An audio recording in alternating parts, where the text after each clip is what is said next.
All right, welcome back to the Shop Class Podcast. Tonight we got a legendary guest. I'm so excited for him to be here. I really appreciate you doing this. We got the Reverend Gadget. Boom, boom, boom. This is the man, the myth, the legend from all the EV history shows you've ever seen and current shows. No pun intended. How you doing? I'm doing well. Cranking the cars out. Nice. So I was lucky enough for you to visit me out when I was in California, and we were working on a project, and you just popped in. I was like, wow, what the? I was like, Gadget's here. And so there we are.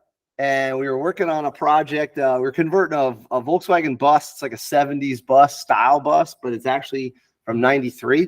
And a whole bunch of people working on it. And right in the middle, Gadget shows up. Looks like we don't even have the motor in yet. Wow, you came early. I think look, there's a little lesson on series on the right there. Yeah. Yeah, I think this is early days right there.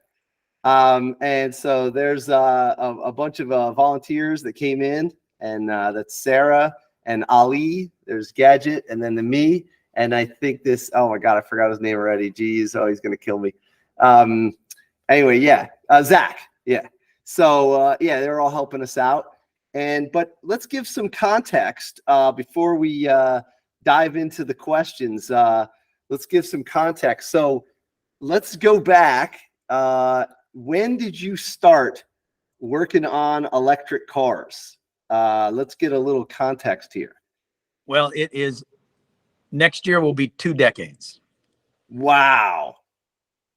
Yeah, the early days, it was I was using AGMs because I never liked using flooded batteries. I was using sealed lead acid and AGMs. A little more complicated with the BMS, but I didn't have to worry about acid, which would, back then, 60% of converting your car was having to build a box that would contain the fumes and the acid leakage and everything else. And luckily, there was technology that came along so I could skip that one. Oh, I see. So the AGMs were the kind of had a gel in them, right? And you didn't have to worry about the venting. Is that right? Yeah. Well, the SLAs had the gels and the sealed lead acid, but these have the lead is rolled up in a fiberglass cloth, and so there is electrolyte in there. It's not a gel; it's liquid, but it's very little, just enough to wet the thing. And so what it meant was that the whole chemical, what was going on chemically would happen very quickly because it was going through this little wet membrane instead of having to actually travel through liquid through the acid. So if you were to overcharge, you'd dry the thing out and it'd be dead. So you had to be really careful of that. But it also meant instead of 350 amps, you're putting out 1200. Oh, wow. Yeah, it was crazy what we could make cars do. Oh, so AGM actually is more powerful, not just more convenient. It's quicker. Yeah, it's much quicker in its reaction time. Oh, no. Okay, it's quicker. Oh, interesting. I actually didn't know that. Yeah, it's kind of fascinating because, there's only so much you can pull out of a flooded battery because the chemical action has to happen through liquid over distance rather than just quickly through a membrane. Wow. Okay. Interesting. All right. So like everybody who was racing was using AGMs because that was it. And you were racing electric cars back then too, right? I was on the fringes of it.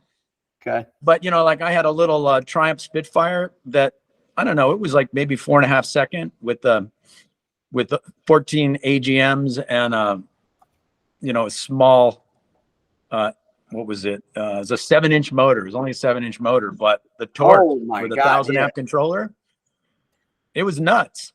Wow. I would go up against guys in their, $100,000 car, like their Mercedes S65, and just like blow them away. And they're looking at this little purple Spitfire and thinking, what just happened? Wow. No kidding. That's funny. I wonder do you have any of those old photos on the website here? I don't think so, but I've got some of that old car. Oh, okay. Okay. These are some of the current projects. Yeah, more recent, within at least the last 5 years. That bike, though, that was a long time ago. That was when I was doing a TV show called Big, Oh, okay. and I was using that for my transportation. Because I was living out on the set, so I just had that, and I could quietly run my errands and not have to buy any gas. Gotcha. That's pretty cool. I want to welcome into the show. We got Mark Willie in the house. How you doing, Mark? Ron, I haven't talked to you since last year. Yeah. Yeah. Mark Seems like such a long time ago. Yeah, man. Mark, meet Reverend Gadget. He is the guest tonight, and we're taking a trip down memory lane when electric vehicles had lead acid batteries. And I actually was using lead acid batteries for a long time, and I just learned something for the first time. I didn't know that if you use the AGM batteries, there's like a glass mat that has a membrane. It's actually the contact is faster than if you're going through like a liquid, like the acid. So you could really pull out a lot of amps from these batteries. Wow. I learned something. Yeah, 1,200 instead of 350. What? Yeah. That's a lot. That's a lot of cold cranking amps right there. Well, and the thing is, you had to make sure that you had. I remember there was a couple of manufacturers, and one of them, the bars going over the top connecting the cells together weren't as strong, and you could blow them out. Oh, the bus bars. Yeah. So we were using Exides, because Exides, they had the strong ones, but because I think they'd learned from the other guys blowing them out. But you had to use the conical posts. You couldn't use anything else, because with those amps, they just boil. Oh, What? no kidding. Wow. That is wild. And also I should introduce Peter Molinaire. Peter is Hello, how are you? Hi, Mark. Happy New Year. all right. And Hey, Peter. yeah. So, and Peter's coming to us from Toronto, Canada, and he's got tons of experience. He's done everything from roofing to machining, and now very focused on interesting. It's kind of like actually the two Mark and Peter, also they're kind of like the green performance for houses when you and I are the green performance for cars. So they're working on passive houses, houses that have better insulation, a better house, they call it. And so they measure everything. It's not nonsense, thermal bridges and thermal breaks. So the way that you touch the outside wall to your inside wall, there you go. Pretty Good House is the book. That's their Bible right there. I live in one of those, actually. Oh, really? Okay. It's a 100-year-old warehouse, and this guy bought it and then did all the work to bring it up to snuff. So it's got solar, it's got really good insulation in it, it's got all the good glass, the e-glass, all dual pane. It's pretty nice. It's quiet. And I added a heat pump this last year, and my electricity bill went down because I just had, like electric resistive heaters, but now I have a heat pump. And by the end of the year, I actually spend less heating and air conditioning. Wow. Yeah. That's the word that needs to get out. And when people know about that, what you've experienced, that'll be in demand. And they'll be looking for people to put those things in. Well, and the nice thing too is I have a big enough solar array. I actually have 2 big solar arrays.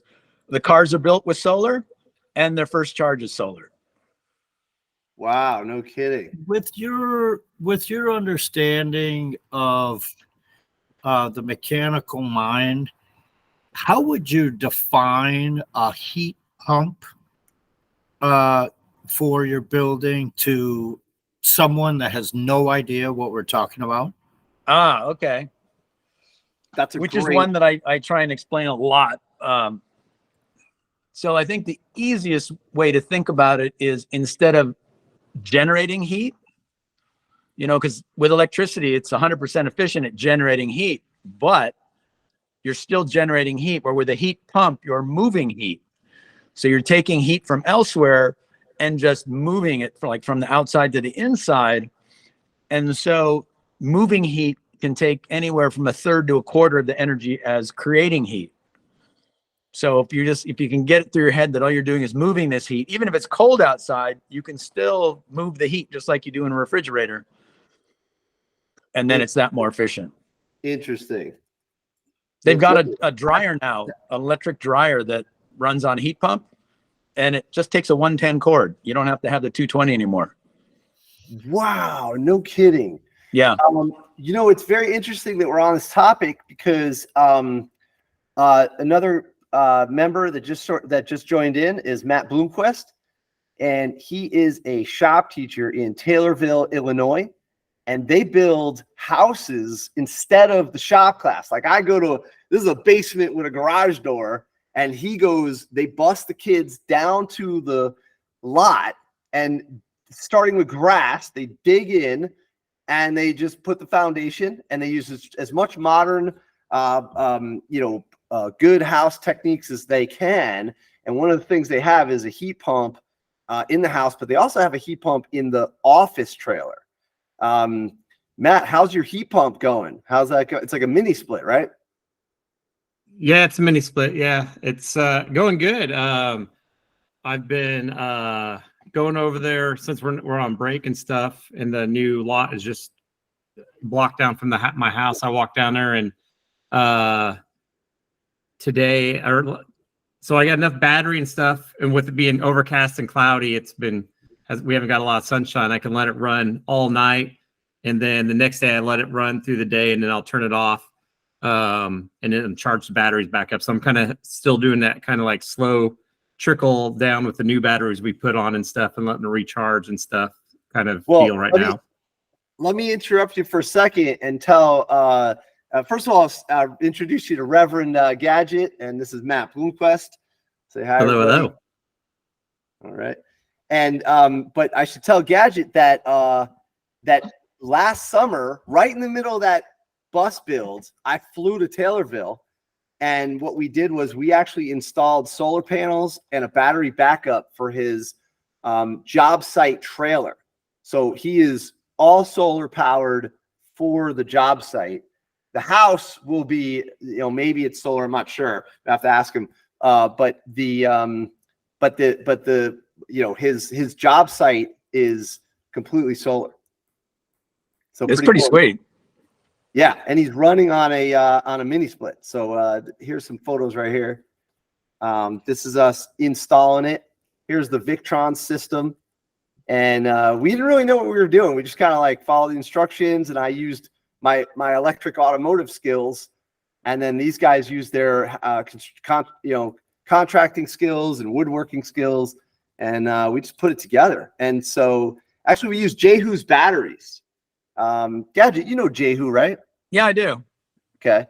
And so we use his batteries with his it's not his batteries, but they're batteries that he sold, but also there's this like kind of series panel that goes on top, and you don't have to wire it. It comes with bus bars. Oh, great. Yeah. And Just set it down and screw it down. Screw it down, and he's got traces for all the BMS leads. Sweet. Yeah. That makes it easy. Dude, let me tell you. Yeah. Oh yeah. And this is us like in the middle of the night, just getting it done. But so back to Matt. So Matt, you're running it, and you don't have to worry about the battery dying. Is that what's going on? Yeah. So right now, if it's like cloudy and really overcast, like we're dealing with here, we've had pretty much a streak of it. We've just been getting random sunny days. I ran it dry. Well, obviously it protects itself and turns itself off. So the batteries are completely dead. That's good to know the BMS is working. Yeah. So it cuts it off, but I have the Sense hooked up that monitors the power. I need to get the Sense that monitors. You can hook it up to your end of your solar side. And so that way I can monitor from afar, because I haven't figured out how to monitor everything from my phone with the Victron, everything else.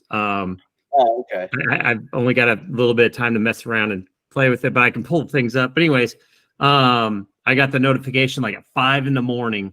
that all power had gone away. So the system shut itself down, because that's what it does. And then of course, as soon as I get there, there's enough sun in the morning. I just turn off the heat pump, give it literally like, I don't know, 15 minutes to half an hour, and the system's back on. And because then it's running off solar and then recharges the batteries and stuff. So if we're getting sun every day and it's recharging the batteries, you can let the mini split run all night. Because right now it's pretty cold. Like it's getting cold at night and stuff. Like we wake up, it's 20, just under 30 degrees or whatever and stuff. So, but it's doing good. And at this point, we're still only running off those 6 panels up top. And we got the Harbor Freight trailer though.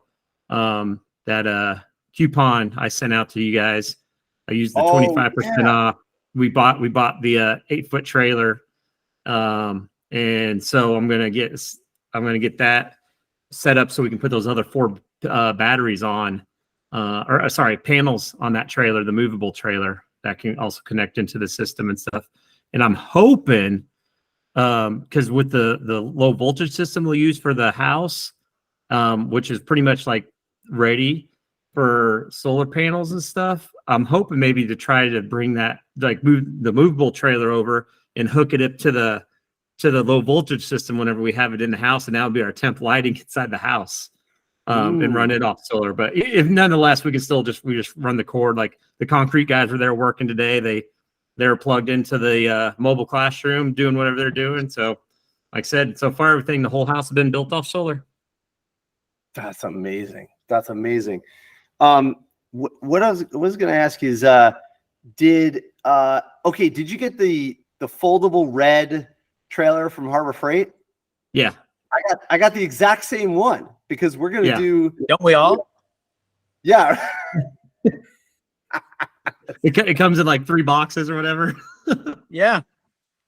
Yeah. That's so funny. So we're gonna do an off-grid trailer, very, very small, 4x8. It's gonna be a food trailer, but it's just a warming station. But we're gonna have a mini split. We're gonna have the whole Victron system. We got a battery backup, 10K backup. But Matt, did you ever hook up? Because we left him, Gadget. We left him with 1 battery of 3. It was supposed to be a total of like 11K, and we just ran out of time. We only had 4 days, and we worked from 9 a.m. to freaking 11 at night, and but you had 1/3 batteries. Did you ever hook up the 2nd or 3rd battery? Yeah, we had some rain days where it was in the mornings. Or maybe it was just free. We had some weather that wasn't favorable, so we used those days to hook up the other 2 batteries, and so that's why I've been kind of doing the trickle, letting it go down to get those other 2 batteries all balanced out and everything. So yeah, we got all 3 batteries running, and before that, when we only had 1, we couldn't run the heat pump all night, like depending on what the temps and stuff were. 1 wasn't enough for it. It would just drain it too low and then cut itself off. But with the 3, yeah, like I said, last night it ran the whole night, went in there. Heck, actually, when I went in there this morning, still all overcast this morning. I mean, granted, we get sunshine, but I think we were still like at 70% charged on all the batteries or whatever. Wow, that's pretty good. So it was doing good. And then this is the battery that we have, the the LiPo 4s. I think they are 60 amp hours each. I can't remember, or 90. I don't know. I have to look it up. But anyway, this was the 3 that we had, and we only had 1 hooked up when I left. So he went and put the rest in. Pretty cool. Did you ever use this type of battery balancer?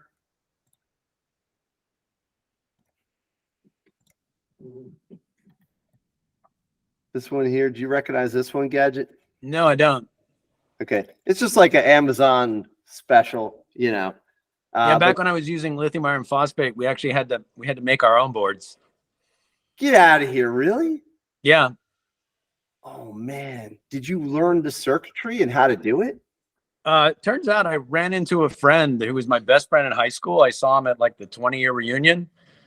And I was like, what do you do these days? And he's like, well, I'm in San Diego and I got a little company. We make circuit boards. I was like, great, here's what I need. And the next thing you know, he was shipping me bunches of these little boards that we'd put on the top. Wow. But it was a different time. Lithium iron phosphate. I mean, you were lucky with the batteries we were getting then to get them within 0.2 of a volt. And then you felt like that's pretty good. But now with these Teslas, I'm getting within 8,000s. Oh, Yeah, wow. it's nuts how Okay. balanced they are now. But with 2/10, Yeah, it was like, yeah. And that was with two 10-watt resistors on the board to bleed off the excess. It was nuts. It's a perfect timestamp of the power of high school. That you have a high school buddy that you run into at the time that you need it, and he pops it out like, don't burn bridges. Remember your high school buddies. Mm-hmm. That's why I was nice to everybody in high school, man. Nice. I had to be nice to people. I was a freshman on the senior team, so I got lucky. But so that's a good segue. And usually we have Duke Lazowski, he's a middle school shop teacher, and he asked the big question of the night. But we'll have to hand it off to someone. Who wants to do it? Peter Molinaire? Yeah, we should let Peter do it. Peter, you want to ask Gadget the biggest question of the night? All right, I'll take on that great honor. Okay, there you go.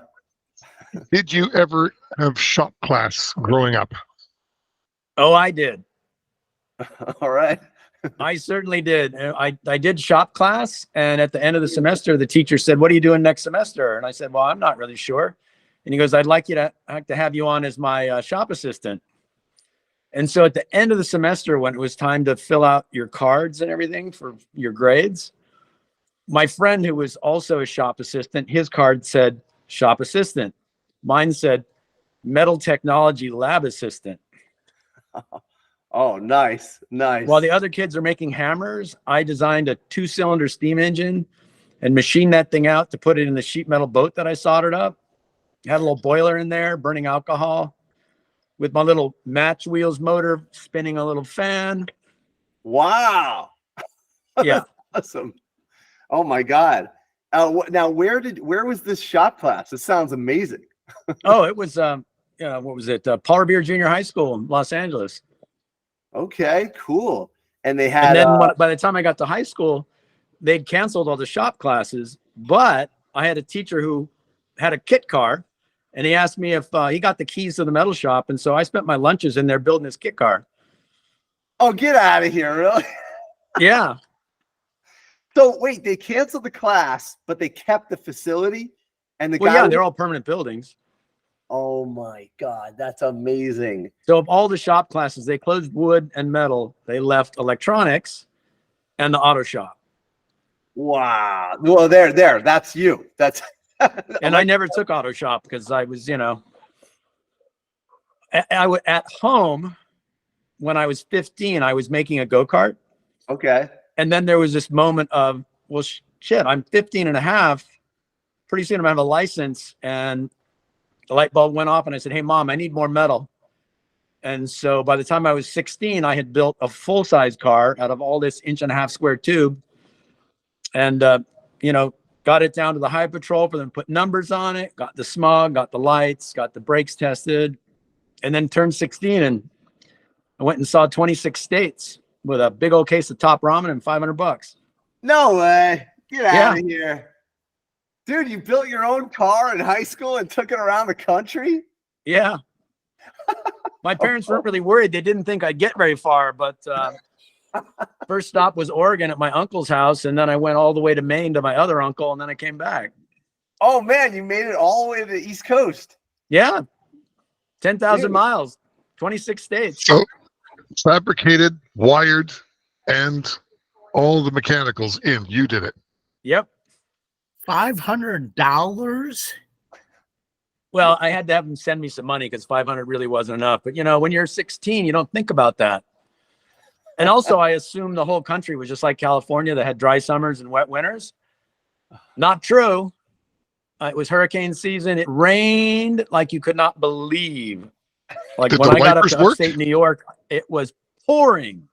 Oh yeah, upstate New York rains. in the Yeah, summer. and I'm driving this car, and it's got open holes, so when I hit puddles, it's just coming in. I am wrapped up in towels and blankets, trying to stay warm. It was cold. It even snowed a little bit, and this is August when I was going over the pass in Oregon, going past Mount Ashland. There was a snow flurry. I'm thinking, what the hell? California boy, we're like usually at the beach and it's sunny the whole summer long. None of this nonsense. Mm-hmm. That's wild. The stories of a 17-year-old never were told better. Yeah. Wow. And did you drag anybody with you? No, I did not. But on the way back, I did pick up a hitchhiker, and man, I had to dump that guy. He wouldn't shut up. I thought it would make the trip more interesting, but no, it was just making me depressed. Didn't you see the movie The Hitcher? Oh my God. No, I didn't. But it's a different time. Yeah. We're talking about 1978. Oh wow. Okay. Yeah. What a memoir. I mean, you were 17 years old? 16. I just turned 16 and I took off. Wow. How did you get the vehicle registered? Like what style vehicle? Was it like a Lotus 7? Not even close. It was just tube steel. And the front part was really square because I was learning how to work with metal. And the back, I started to learn how to bend stuff. So it got a little curvy. But no, it was pretty crude. It was like a Cybertruck before Cybertruck. A really chunky Cybertruck. The doors opened all the way up so they could fold against the side of it. And then the roof, you could pull these hatches off and pull the pins and take them out if you wanted to. And then it had sort of this little Conestoga wagon thing on the back, so I'd have a place to sleep. But all the parts was, J.C. Whitney. So like the rear suspension had a leaf spring out of a Model A and some ball joints out of a Mustang. And it was like just a mix of whatever I could find in J.C. Whitney that looked like it'd work. And, you'd order it and a couple weeks later it'd show up. Oh my God. Frankenstein It's car. almost like a Red Oh, Rod yeah. Frankenstein, right? All flat glass. No way. Is JC Whitney still around? I don't think. Well, they might be, Oh, but it's not like they were. I mean, that thing was like a phone book. You could find anything. Oh my God. That's really funny. So, okay. I can't believe they plated it. Like that is. Yeah, in California, because it's like custom culture. I guess like, what was the inspection like? They're like, yeah, whatever. Well, you had to, first was the highway patrol, and they just kind of look at it and make sure that it's not too hacked. Give it the old Eric Estrada. Go ahead. Yeah, and then they put numbers on it. When I took the car apart, I couldn't believe the places they put numbers. Like, how did somebody get in there? But they put numbers on it, so if it's stolen, you can find it. And then the brake test, somebody gets in it and you have to stop within 25 feet at 25 miles an hour. The lights have to be, wide enough, not too close together, tall enough, not too short, and all pointed. And then the smog test, which back then wasn't that much. I wasn't smoking, so I pretty much passed the test. So, okay, for those who are anywhere but California, the smog test is the emissions test, right? Yeah. Right. And it's unbelievable how tight that is. Like they Jersey, after 25 years, you're done. It's basically you can just do whatever you want. But in California, I think, how far back does the smog test go? It's the thing is, you cannot be just billowing smoke. It's like you don't really have to pass much for a really old car, but it pretty much needs to be not just pissing out smoke. Okay. It needs to be reasonably clean. But I don't know what that is anymore because I take everything to get inspected for electric. So I haven't had to do that in years. Yeah, that's wild. And what style was the car? Like, did you have like a premise or you just went for it? It was just putting metal together. It was basically a structure. And that was it. Just built around the seats and the windshield, just trying to connect the dots. It was not fancy. Nice. Would it withstand Okay. Baja? Pardon me? Would it withstand a Baja race? Oh, hell no. I mean, it would back then, but not today's Baja race. No. That leaf spring in the back, then, it was okay. Yeah. It's So spongy. you had to resurrect a seatbelt from a scrapyard, or how did all that come together? Well, the car that I used as the basis of that was a 57. So 57 what? Volkswagen Bug. A Volkswagen Bug. So you had light duty to begin with. Okay. Yeah. So I used their front end, but then I made my own rear end and used their transmission Oh, nice. because I didn't want to use the floor pan. It seemed like it'd take up too much space. And what kind of engine were you running? 36 horsepower VW. Oh, nice. I was getting 53 miles to the gallon. Oh, that's pretty good. Yeah. 1200 cc? What's What? that? 1200 cc? 1200. Yeah. But the early one, 36, not the 40. Pretty funny little motor. That's amazing. Oh my God. What was the biggest horror story on the road? Oh, it was the morning that I woke up and the car had filled with water. It was on a hill facing up, and there was enough water that my seat was submerged. So I had to find a screwdriver to pry the corners off of the car underneath so the water would go out. You made the car too tight. Well, it wasn't that tight, but the dirt that had collected had packed the groove, and yeah. But then partway through, the starter stopped, so I always had to park on a hill so I could get going in the morning. The old pop start. A lot of people don't Yep. even know about that. Yeah, kids don't even know about that now. No. That's a I've clutch. pushed cars. I've pushed cars to pop it to get it going before. Yeah. I'm just old enough to know about that. Yeah. Well, and when you're good, you can do it in reverse too. Oh yeah. Ooh. It's aggressive in reverse though. Oh, yeah. I had a Ford Ranger well, I still do, but I drove a Ford Ranger for 16 years. Oh man, that thing saved me so much money. And yeah, there's a bunch of times where I went a couple seasons where the battery was definitely done, but I would just park on a hill, like you said, and then just Well, you know what? When we got our first electronic ignitions, I had this. It was a mini pickup, but it had a 6-cylinder out of a Capri, right?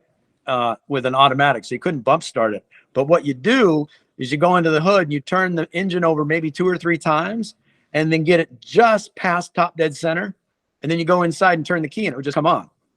okay. All right. Okay. What do you get it past the hump, or is it kind of like just at the right part? Well, as long as I got some fuel in there, Oh. right, and it was past top dead center, it would spark and just start it running, like Oh, nice. instantaneous as purr. So you don't have to fight it to start it. Right. Yeah, that's funny. Okay, so you did that, and then you went to back to high school, and you did this guy's kit car. Right. What was it, like a what's the Myers Max or something? No, it was the 31 Bentley. It was like a 3/4 scale 31 Bentley. Oh, really? That's pretty funny. And then I got a little job at the company that was making them because they hadn't figured out how to make a wiring harness. So I went over there on a sheet of plywood and put down a bunch of screws and started making wiring harnesses for them. Oh, really? Wow, you got started early. Oh yeah, I've always been fairly clever. I might have found the car. I don't know. What? What's that? Oh, it looks like that. Yeah. This is on the Samba gallery. Oh man. Yeah, that's it. And it was green just like that one. That's awesome. And LA is kind of car capital, and San Diego, so of course they made the car out there. Yeah. That's Well, and it's funny. The guy somehow found me. He was an art teacher at my high school, and he found me a few years back to send me pictures. He's pretty old. He's like 80 something, but he's like, yeah, still driving it. No. Okay. And that was your shop teacher? No, he wasn't even one of my teachers. He was an art teacher. I never had him as a teacher, but I hung out with the art teachers because they were more interesting. Oh, that's And funny. so he just became a friend. That's amazing. Yeah, I think the art teachers and the shop teachers have a lot in common, and it's too bad they're like separate departments. You know, lately I've been going on my lunch period to the art teacher, Sarah Crystal, and it's just such a cool environment. You walk in, the vibe's so good. Everybody's like chilling out. Like there's kids doing little Bob Ross, little happy trees and stuff. Yeah. There's kids who are like, you know, there's kind of like angry kids and they're fucking painting, you know, it's just, you know, like, it's great. It's like amazing. It's like a throwback. Whenever I go in there, I'm like, yeah, I remember this. This is crazy. Yeah, I was always hanging out with the photography and the ceramics teacher. Oh, yeah. Yeah. That's cool. Oh, man. I feel bad. They're so upset about AI. And I'm like, nah, don't be upset. Use it. It's a tool, man. It's a tool. You know? Well, didn't they just pass a law that if you use AI, you can't sell it? Like you can't monetize it? I mean, you can use it all you want, but you can't sit there and sell the art that you make with AI. I guess that's fair, but I mean, if you're using, let's say you make a graphic, isn't that kind of, it's just a tool in my eyes. Well, but the thing is that all AI is based on somebody else's work. That's fair. Yeah, that is fair. So if you could build AI off your own work, I suppose that would be okay. But if it's based on other people's work, it really should not be saleable. Yeah, I think I agree. I would like to see it used that. I use it for iteration and just fun. You know, you're like, oh, I put a prompt in. Yeah, that seems like a real maturity step in the artificial world of saying, okay, we're Ford. We have all of our parts, all of our models, designs, curves, and doodads, and we're going to AI from that, but no one else can because we're Ford. That would seem to be an added muscle, you know, because and that sounds completely fair to me. Yeah, in the physical world, right? Things pass by our eyes, noses, and ears, and fingertips, and then we turn around and be like, "I'm going to make a rocking chair too," you know. Yeah. All right, Duke's in the house. How you doing? What's going on? All right, man. We got Reverend Gadget, and we already introduced you at one point. We said Duke usually asks the question of the night. I'm so sorry. We had Peter ask your question, man. He's like a substitute teacher now. Put that on his list of responsibilities. Yeah, he's the fill-in, man. Dude, you got to come up with a new question. You know, maybe was there a monster truck in the Reverend's history or something like that? That is a good question. Gadget, any monster trucks? Well, I actually was. Oops, hang on a second. I actually at one time was on a race team. Oh, and I was the one responsible for getting the shocks to not break. So we raced class 8, which is the big trucks, 10, 11, 2, and 1 and 2. So that's my experience with like the off-road racing part. Oh, and it was Baja, right? Yeah. And I tell you, the toughest thing is designing shock mounts that don't break. You know, a lot of like when I came in, they were building the shock mounts at a 1/4-inch plate and everything was so overbuilt, but it was cracking off the tube. It's like, no, dude, you got to lighten up. So I went down several gauges and then did lots of curves and made sure there was no places where cracks could propagate and, you know, give everything a little give, and they would survive race after race. But it's just, you know, you need to understand the material. Just making it stiffer doesn't make it stronger. Yeah, that's a high school thing. Bigger, better. They just go for it. Everything's like, sometimes they design stuff and I'm like, where are you getting 1-inch thick plate from? Because I don't have that. And they're like, oh, I'm like, yeah, dude, what do you need that for? thought it'd You be, got to remind them. Even skyscrapers are built to sway. yeah, that's true. Yeah. Well, They I've move also around. seen where guys have built suspension, and this suspension will have like a 1-inch bolt in it. I was like, why do you have that big old bolt? I'm like, well, it keeps snapping. It's like, then there's something wrong. And the guy had, the suspension was, instead of 2 bolts where it could sort of parallelogram, he had the 3rd bolt. And I was like, and that was the one that was shearing off. It's like, why do you even have that there? It's like, you have to understand well, these days you can model it and you can look at it, right? Yeah. Or what I would always do is like build it with pins and cardboard and see how it moves. Cardboard. Back in the day, It's CAD. The Cardboard. magic word. The magic word cardboard. Figure it out on cardboard or you don't get the real stuff. Yep. 100%. I have the kids use cardboard so much. It's unbelievable. We do cardboard everything. And they're always like, oh, I want to use material. I'm like, what makes you think you deserve material? Like, see if you get it to work in cardboard first. Let's see what happens.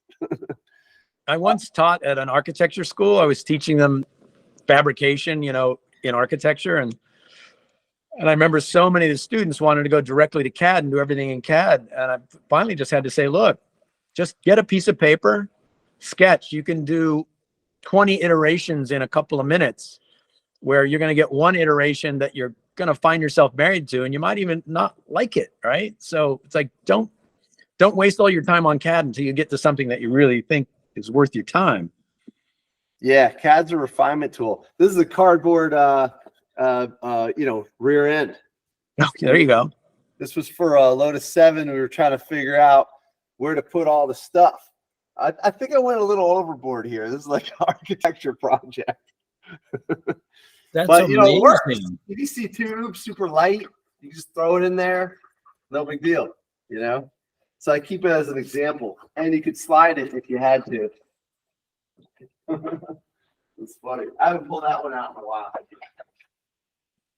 I just It leave it. seems to be less corrosive and a bit lighter than its steel counterpart. Yeah. There you go. Yeah, the big cast iron rear end is like, Jesus. Oh my God. That was for that. So Yeah. That was for the Lotus 7 we were messing around with. That's that over there. how thin is that drive shaft wall? Oh yeah. I don't know, for PVC. PVC drive shaft. Okay, so let's go to the second question of the night, which is how'd you go from high school shop class, running across the country, building, designing your own cars, and how'd you get to where you are now? Wow, there's lots of detours along the way. Yeah, that's a big one. I was a building contractor for a while, Oh, no kidding, really? and Oh, then wow. but then there was a missing out in the field, and it was people doing ornamental ironwork, but in a very slick way. So I sort of picked that up, and I was doing a lot of fabrication for architectural iron and some also structural ironwork, which, big in California. And then there was, we'd had this big push for art. And so I had a bunch of friends who were artists, and I ended up doing some pretty large art fabrication. So like in LA, there is a sculpture of a hand on the, the El Segundo station. It's about 3.5 stories tall, and it's my left hand holding a paper airplane. Oh, no way.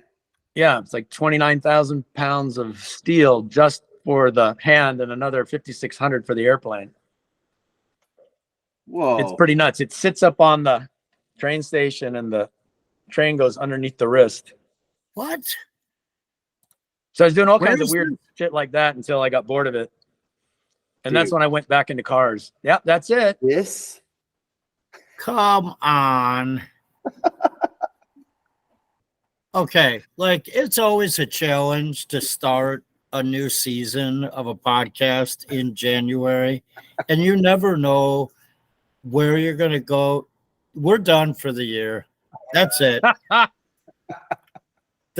Are you kidding me? This is in my dreams. What is this thing? This is crazy. Yeah. If I it's see this huge. thing I'm in LA this summer, I'm gonna be like, I know that guy's hand. I know who the hand that is. Well, and the funny thing is, like, if you see my thumbnail and my index nail, that's the shape of the one on there. That's always the dead giveaway. Oh, the thumbnail on where? Oh, on your profile.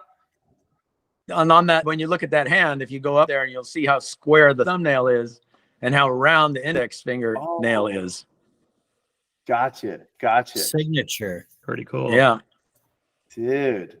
Oh my God, that's wild. So that's right in between the tracks, so people see this all the time. Oh yeah. Yeah. They go right by it. Wow, that's amazing.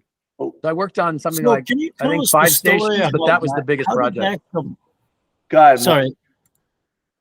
How did that come about? Like, that doesn't just happen. How did that story come about? Like, Oh, someone so you went let's to high see. school with again? Part of what happens when you're doing architectural metal is artists will find you and say, hey, can you do this for me? Can you do that for me? And then they got bigger and bigger because in California, we had this program called Percent for Art. And so sometimes the percent would be, hundreds of thousands of dollars. And since I already knew the artists and I already had forklifts and cranes and stuff to build big stuff, they're like, can you help us? Can you build this? Because I was doing structural ironwork. So I had all this equipment. So I just moved from structural ironwork into large scale public sculpture. wow, that's so cool. But then after that is when I went back to cars. I was like, I'm done with this heavy stuff. Now, why did you go back to cars? I've always loved cars. And Clearly. I had a BMW motorcycle that was getting very expensive every 6 months. Something was going wrong. So that's the one you saw with all the batteries. And after I did that, I was like, you know what? I think I'm gonna do my car too. And then from there it was, I think there's a business here. And so I've been at it ever since. Okay, so this is it right here. Yeah. I knew that was a BMW. What year is that Beamer? Yeah, and that thing Eight. taking off in third gear was faster than the original BMW taking off in first. Whoa. And those AGMs because they're on the side. Yep. And is that a custom frame, right? I had to adjust the frame, yeah. And is that just a DC to DC controller there? That is, yeah, it was like a 550 amp controller. Old school. Totally. And what kind of motor did you put in there? Advanced DC. Oh yeah, that's from East Syracuse, New York. We got one of those Yep. here. That's wild. The black casing. Yeah, that was before Warfield started making motors. Yeah, that was before Warp, right? Yeah. Yep. Which is part of NetGain, right? Right. And So that parent company is Warfield, which has been making motors for 100 plus years. Oh, this is a good shot. Look at that. It's gorgeous. I'm kind of a nut for having the wiring be nice. Yeah, that looks really good. And what year is that about? That's got to be what, 2004, I think, 2004, 2006 or something. Wow, dude, I wasn't even. Jeez, Early days, because Yeah. like the controller's out of a forklift. Yeah. And so, did you use the stock BMW drivetrain after the adapter plate? Yes, I had to chop off part of the housing, weld on a new mounting tab, and then that motor has a rubber coupling going straight into the transmission. Oh, okay, like a Lovejoy or something. Yeah, I made one up. Ah, perfect. All right. Yeah, this is cool. What year was the original donor bike? It was God, what was that? 99 or something? 96? I don't remember. It was later they had this swing arm that had the pivot in it. This one still had just a single piece swing arm that would chatter when you're going down a hill. Oh, look at this. Oh, I lost it. Sorry, guys. Whoa. That is awesome. Yeah, that's where it all started. And no regen, right? No, that was just a dream. Yeah. it wasn't so much that you couldn't do it, is that you had to have a separate controller for that. Am I right? You really needed a different motor. You needed a 7X, and then you had to be like below 72 volts. Otherwise, you'd have to change your timing on your brushes. It was very complicated, and it took power to get it. So it really wasn't worth it. Okay. Just so everybody knows what we're talking about, when you get off the throttle on a modern day electric car, it feels like engine braking, like you're downshifting, and but you're actually putting power back into your pack. So your motor and your controller, they become a generator and an inverter instantly, right? You know, and so it's really smooth on a lot of them, but you do have to set up your controller really well.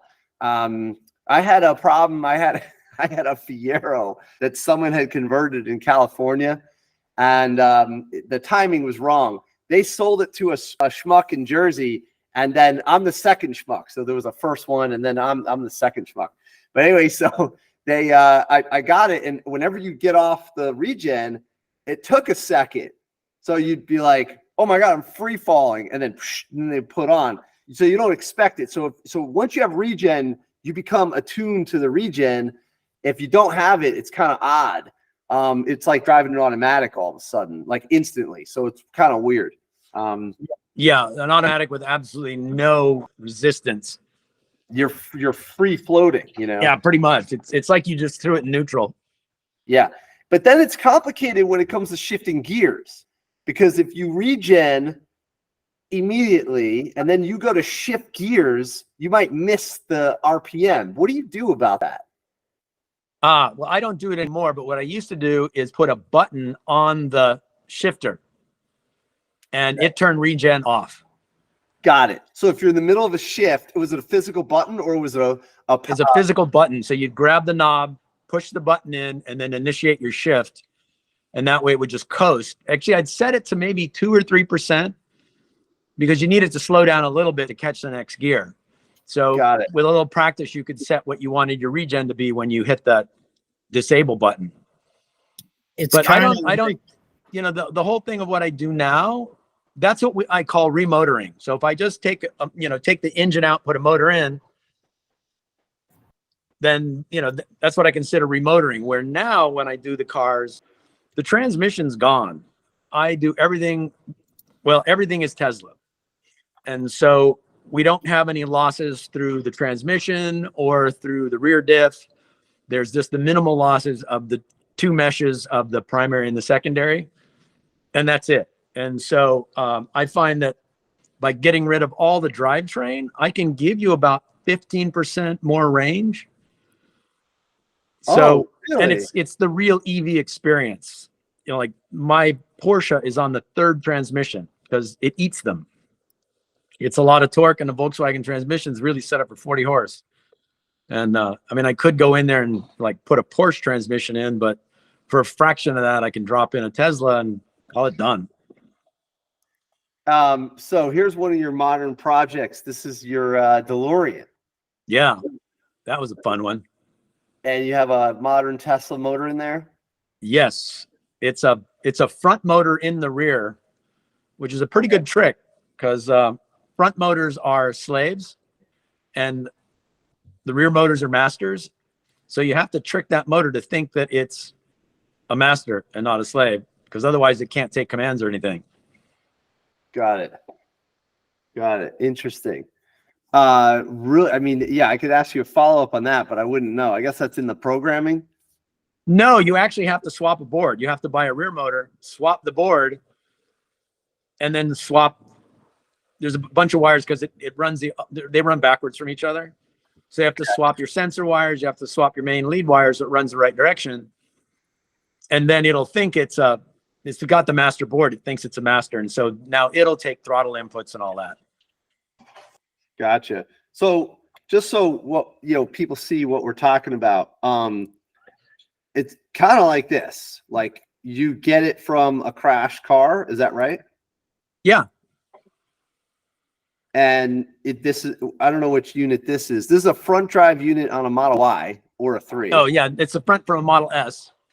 Okay. Front from Model S is a little bit smaller, and it fits pretty well in the back of the DeLorean. How many batteries are needed to produce 1.21 gigawatts to power the flux capacitor? Just one battery, just has to be big. How many cells? I don't know. This looks like a rear motor. This is huge. That is a rear. That's a large drive unit. Okay. And so you don't need much to push that DeLorean around. Is that right? Not at all, because that small drive unit puts out 280 to 350. That's so cool. And I'll tell you that it was insane how powerful that car is. It just pins you to the seat. Wow. And I've driven the stick and the automatic DeLorean, and they're nowhere even close. Yeah. It's not even a comparison. Yeah, if you punch in what is it, the Model S small drive unit, you will get or front small drive unit, you'll get exactly what it is. Okay, I'm gonna get that. And it's pretty small. It's a great little unit. So to keep you in the seat, you've got a 5-point harness there? It feels like you should have it. It's, you're doing like 20 miles an hour and you punch it and the wheels get up and spin. And it just pulls so hard for so long, and there's no shifting. Wow. So you've switched over now. You kind of say it in a way like it's a rule. So you've switched to Tesla everything. Is that because? That's it. That's it. Okay, I got it. Yeah, it's pretty small. Yeah, and it's 280 horsepower, and it's got everything in it. Can you imagine? The people that invented the gasoline engine have got to be rolling over in their grave right now. It's just like, oh my God, this just blows away the gasoline situation. And look at this, $1,400. I mean, that's cheap, no? Oh yeah. And that's the thing, if you're going to go buy, I see some of these vehicles where people are buying like an AC35 dual, right, which is 10 grand now, and then they have to get a special transmission so they don't burn it up. All said and done, they might have the same horsepower, but they're spending 15 grand versus 1,500. Okay, so let's pull that up to show what people were talking about. So there's this company called HPEVS, and they make like an AC motor that they kind of hopped up for the golf cart industry, but then a lot of people started putting it in the. It's actually interesting what they did. They, this guy inherited the business when his dad passed away, and he'd been telling his dad for years, you can't make money fixing things. You need to make something. So once he got the business, they kind of looked at all the catalogs and stuff and started putting a motor together in AC that they're going to put on a golf cart. But then the mining industry found out about it. And so they were selling the original motors all to these mining companies. And so it was the mining industry that paid for the development of these motors. Oh, wow. Okay. Because, you can't have sparks when you're down in a mine. Right. You can't have combustion, right? Yeah. Or a DC motor with sparks coming off the armature. Oh, dude. Yeah. The DC motor, that's a legit, that's just like the contact is like the brush is scraping. Oh, you got there's just plasma sitting there, it's gonna light any gas on fire. Did you ever see like look at the side of a regular drill? Oh, like yeah. Like Exactly. a hand drill. And then just look, and the thing's and it's like little spark, or any toy car from back in the day, Yeah. I get a kick out of when you started the conversation. You said this company did something interesting. Like, for you to turn your head sideways and say that it's interesting, now that gives me a whole other look. And it's funny that it's compounded by the fact that the son was sitting there tugging on the dad's ear saying, hey, we have everything. Why aren't we filling the voids and setting it apart? And it's a different level of brain. It's a different level of energy. and it's seeing that through. But what a gift. Yeah, it's a different way of seeing things. You know, if you see possibilities and you see openings that need to be filled. It's so interesting. You're just picturing, like, I think of drills in a whole different world than you guys do, but you're really making the correlation to where my brain stops here. Like, wow. Yeah, it's funny. This conversation kind of about the shop class and about creativity and coming up with new ideas and stuff like that. I always chime in with this.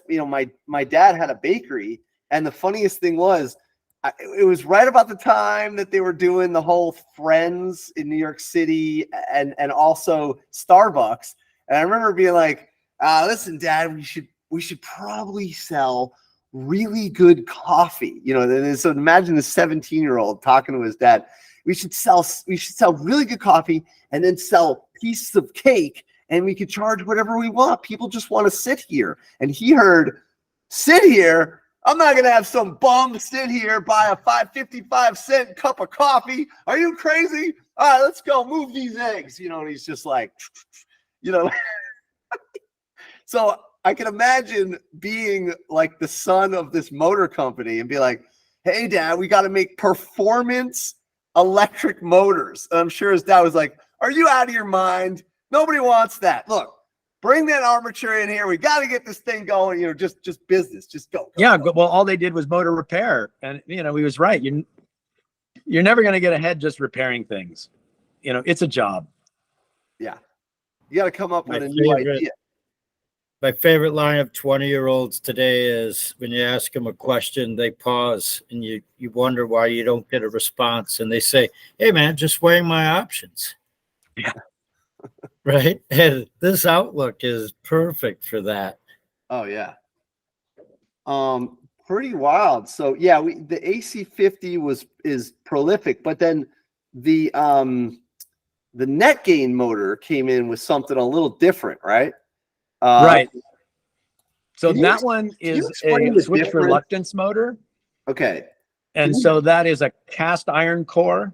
And so that one's cheap to make. But it was really hard to get a controller to actually work on that thing. So that's why that took a while to come out. Oh, Because switch reluctance is not easy. Okay, so just layman's term, naive. So this is a cheaper motor to make, but more powerful or more efficient, and it's because the holdup was the controller. Is that right? Correct. Okay, interesting. I never heard it explained like that. I didn't know much of the difference. And can you just explain the reluctance part? I think it has. If I were to guess, I won't even butcher this. I don't even. I would have to look that up again, but I know that the other one is your standard AC motor where you have a wound armature, and then once you start sending this field around the outside, the moving magnetic field will induce current to flow in the armature. And now once you induce the current to flow, now it's making magnetism, and then everything spins up. Where in the switch reluctance, I am not exactly sure how they make that work, but it's basically a cast iron squirrel cage motor. But I'm not sure how all of that. I mean, I don't remember anymore because it wasn't. It's a pretty decent motor, but they're like some of the new ones, the permanent magnet motors. Well, actually, the new Tesla is permanent magnet with switch reluctance, so that's the Model 3 motor. Okay. Yeah, we're gonna have to look at this. How am I gonna explain this? Yeah, exactly. Switch reluctance is really complicated. I don't know if this video is any good. I feel like that's something, just spend a little time with it, and I bet you like a layman could come up with a good explanation. I mean, it's as far as I know, it's basically like using the most magnetism you can at the right time in the right location. And so you have a good controller working on that. Well, and what makes that one so great is that instead of having to use copper and all these other metals, it's just a piece of cast iron. Oh, okay. Gotcha. Interesting. Wow. All right, I gotta dive into this to be able to explain it. Can't leave this undone. Pretty cool. So, and then some of them are like a hybrid, like you were saying, right? Right, like the new Tesla, it's a switch reluctance / permanent magnet.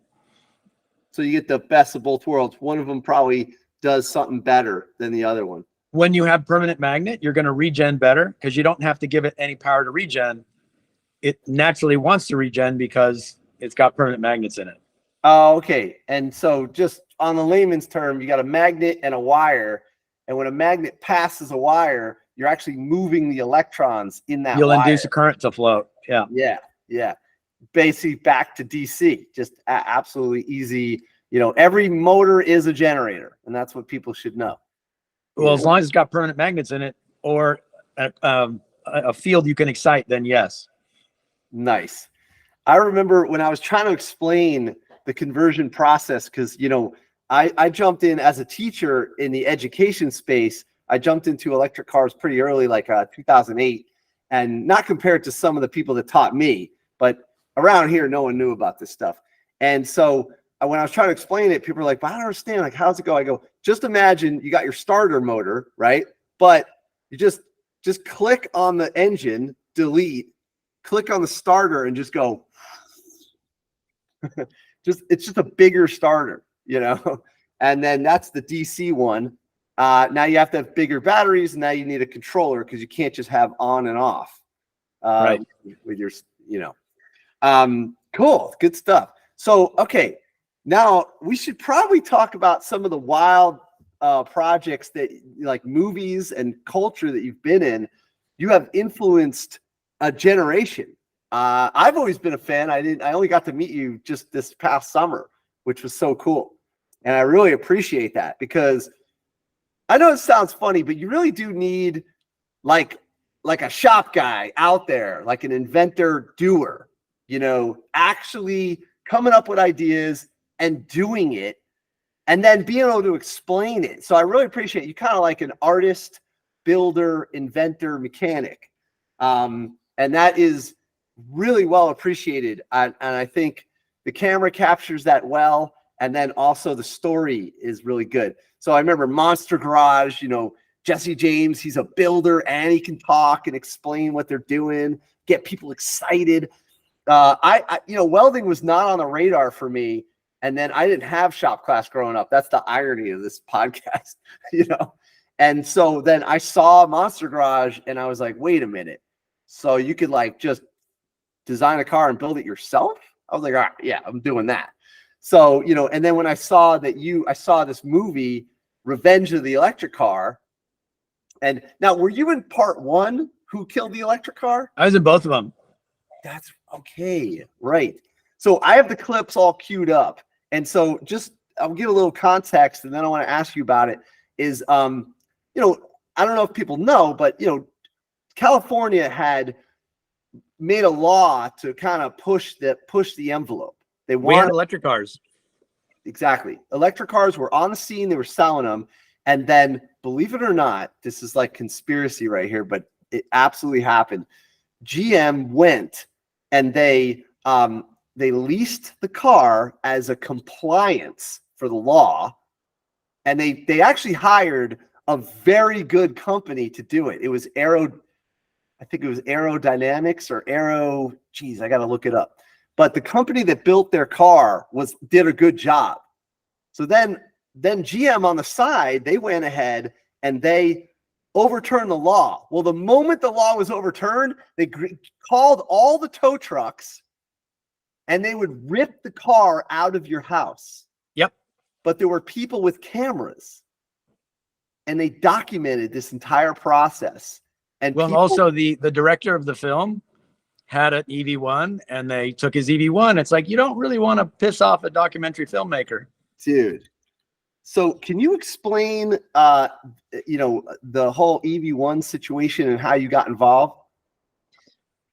Or how you got involved in the movie, because my friend Chris had an EV1. He got super excited. He's like, got to try this car. And I took it for a drive and, you know, just front tires spinning and the steering wheel shaking and just, accelerating. And it was just funny, but it was lead acid, got maybe 60 miles. And then later they used lithium iron. No, it was, what's the other chemistry? 1.2 volts a cell. NiCads or NiCad, a nickel metal hydride. okay. So they had nickel metal hydride batteries and they got up to 100 miles. If this car has such good aerodynamics, if it had been a gas car, it probably would get about 100, 120 miles a gallon. Wow. But they took them all back. They crushed them. They made sure that every single, they sold the motors. They crushed all the controllers.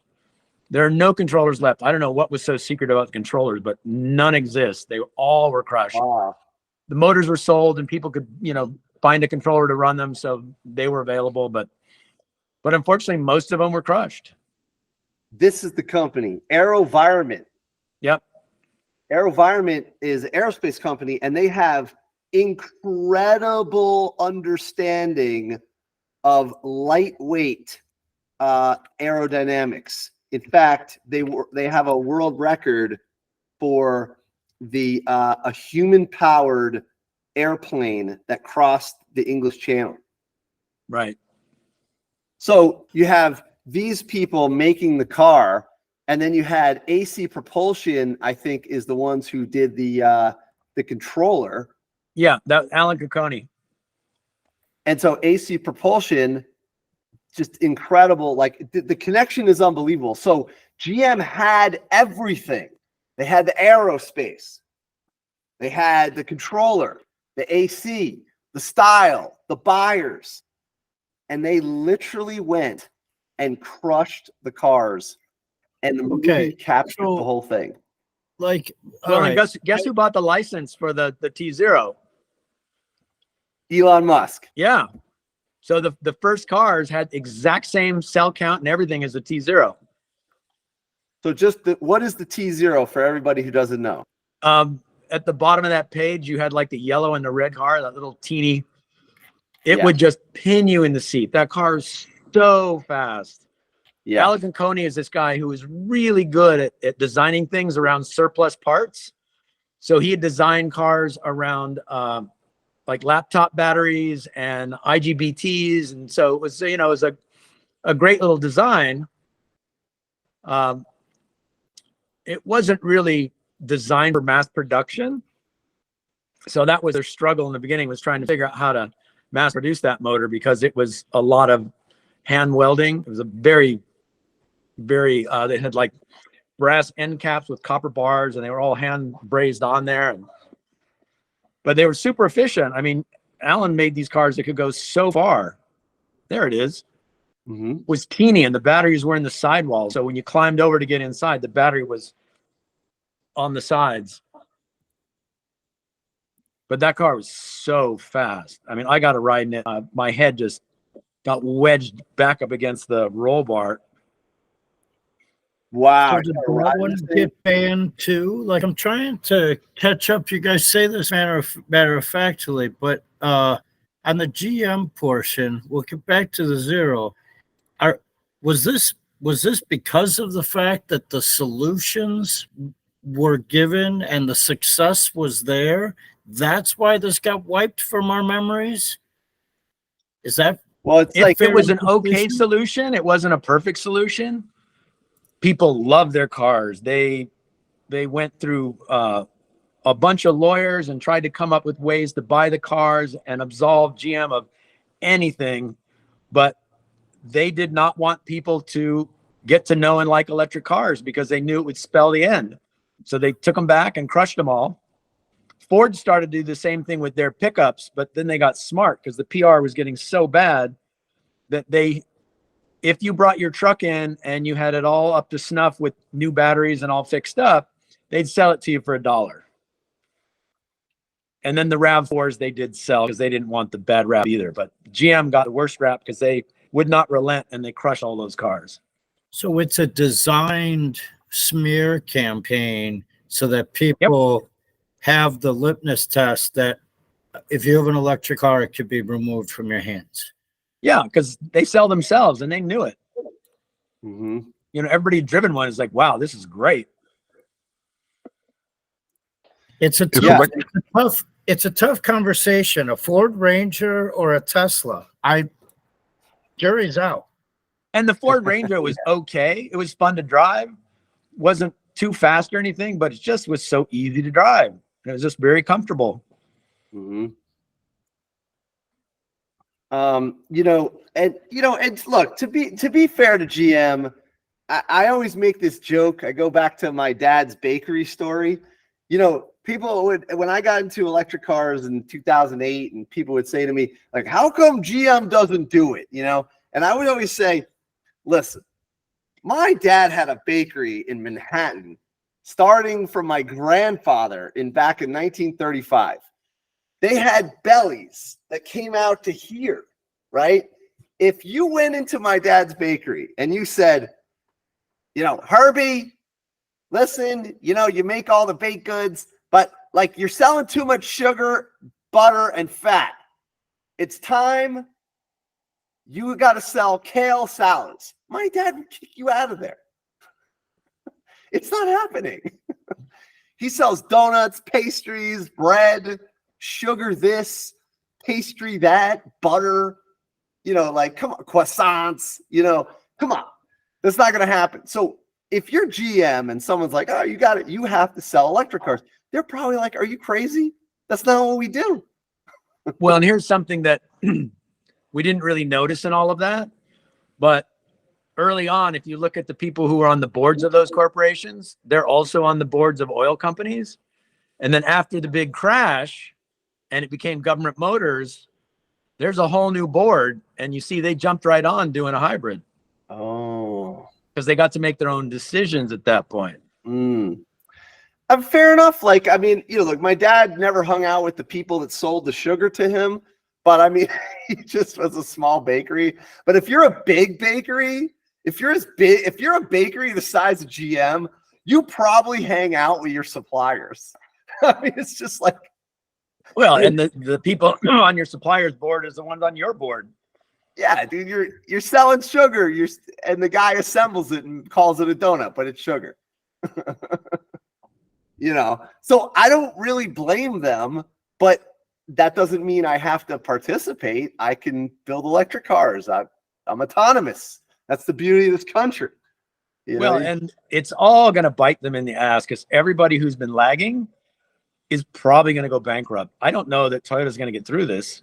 Oh, they're all Kodak. This is all blockbuster Kodak. Yep. There's a great movie out about the BlackBerry. I remember that. The phone. It's incredible. I was on a flight and I got to watch the BlackBerry movie. Please, everyone go see it. It is hilarious and is based on facts, but obviously dramatized. It's incredible. And it's basically the rise and fall, so you got a new tech, it comes out, and then the board just becomes blind to the newest thing, and then they double down on something that they shouldn't have, and then they disappear as fast as they showed up. Right. So GM's had a long run, but I don't know if they're going to make it. I don't know. They're big enough they might, but because they do have some offerings out there, and they're not great, but at least they have some offerings out there. But Toyota's been fighting it for so long, and they were in early. They had the RAV4 early on, and then they came back with a RAV4 that Tesla was doing for them. But now they can't build a car where the wheels don't fall off. Yeah. It's not good. So I have the clips all ready to go. So let's show some of that. Let's see Gadget back in the day doing the electric car thing, man. It's a decade ago now. Let's see. Okay, this is when the thing happened with your shop. Hold on, we'll get to that. This one. So this is part 2. I couldn't find you in part 1. I should try and find that. In Revenge Electric Car? No, Yeah. Who Killed? I should pull up Who Killed, but let's get this one because it's already queued. So this is you. They call you the outsider. And let me just mute myself for a second here. We'll just watch a quick clip. Around the world, an underground movement is growing. These people are making their own electric cars, right here and right now. I'm You Gadget. guys hear it? Been living and working in this warehouse for 16 years. And then for the last couple of years, I've been doing electric cars. What I do is I take a car and I change it from gas power to electric. It's a lot greener to take an existing car rather than making a new one from scratch. I've got a Triumph Spitfire, a GT6, and a 67 Camaro. My latest project is a 356 Porsche Speedster. We got married, we're building our future together in this building. And We just finished our prototype lithium-ion, over 120 miles of range. finally we've got something real here. This is the future, you know? And it's attainable, and we can all have one. I can't wait to drive this around and show it off to people. So cool. So you're taking it to parades and whatnot. Now, what happened to your shop in the next segment of the film here? Oh, I had a fire. And what happened here? Jesus. Yeah, arson, actually. Somebody threw something on the roof and set my building on fire. Oh my God. The guy drove by later. He was one of our local taggers. And there was one day that he got out of his car and I could hear him and his buddies had their little backpacks with the spray cans inside. You could hear the rattling of all the rattle cans. And one of them walked up to graffiti my window and I spotted him and I just did I'm looking at you.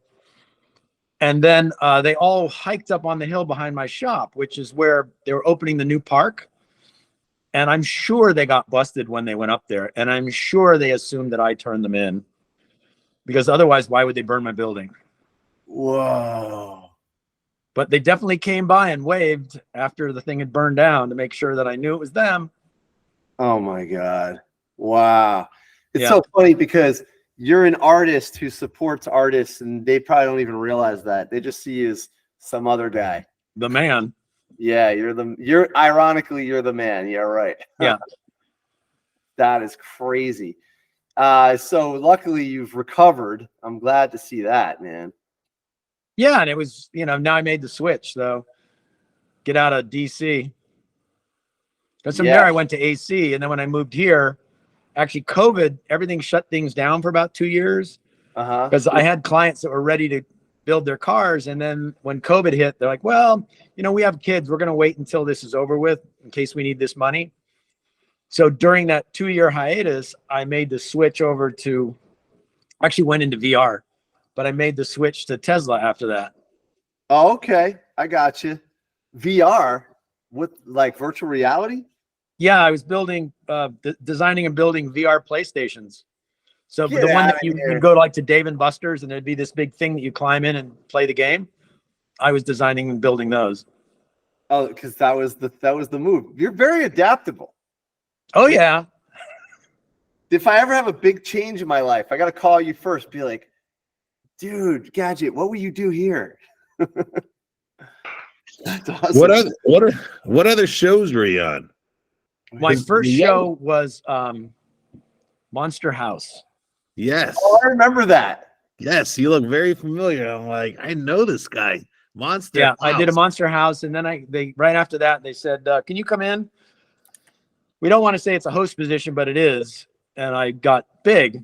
We got all those episodes of Big, which was super fun. I got 10 Guinness World Records doing that show. Definitely made me a better engineer because every episode I had to learn something new. Like how do you design the elements for this world's largest toaster? What size string should I use in the world's largest guitar? So a lot of engineering was learned very quickly. And then I was off camera on a show called The Big Brain Theory. So I sat in a room and helped design the episodes and then come up with the challenges. And then there was a show that had 2 seasons called The Colony. And I was off camera on that one too, but also coming up with the challenges and figure out what they could build and helping cast the thing. No kidding. Yeah. And yeah, definitely Monster House. And whatever else is on IMDb that I don't remember right now. Remember watching, it was like Monster House was on right after Monster Garage. Yeah, it was a great time slot.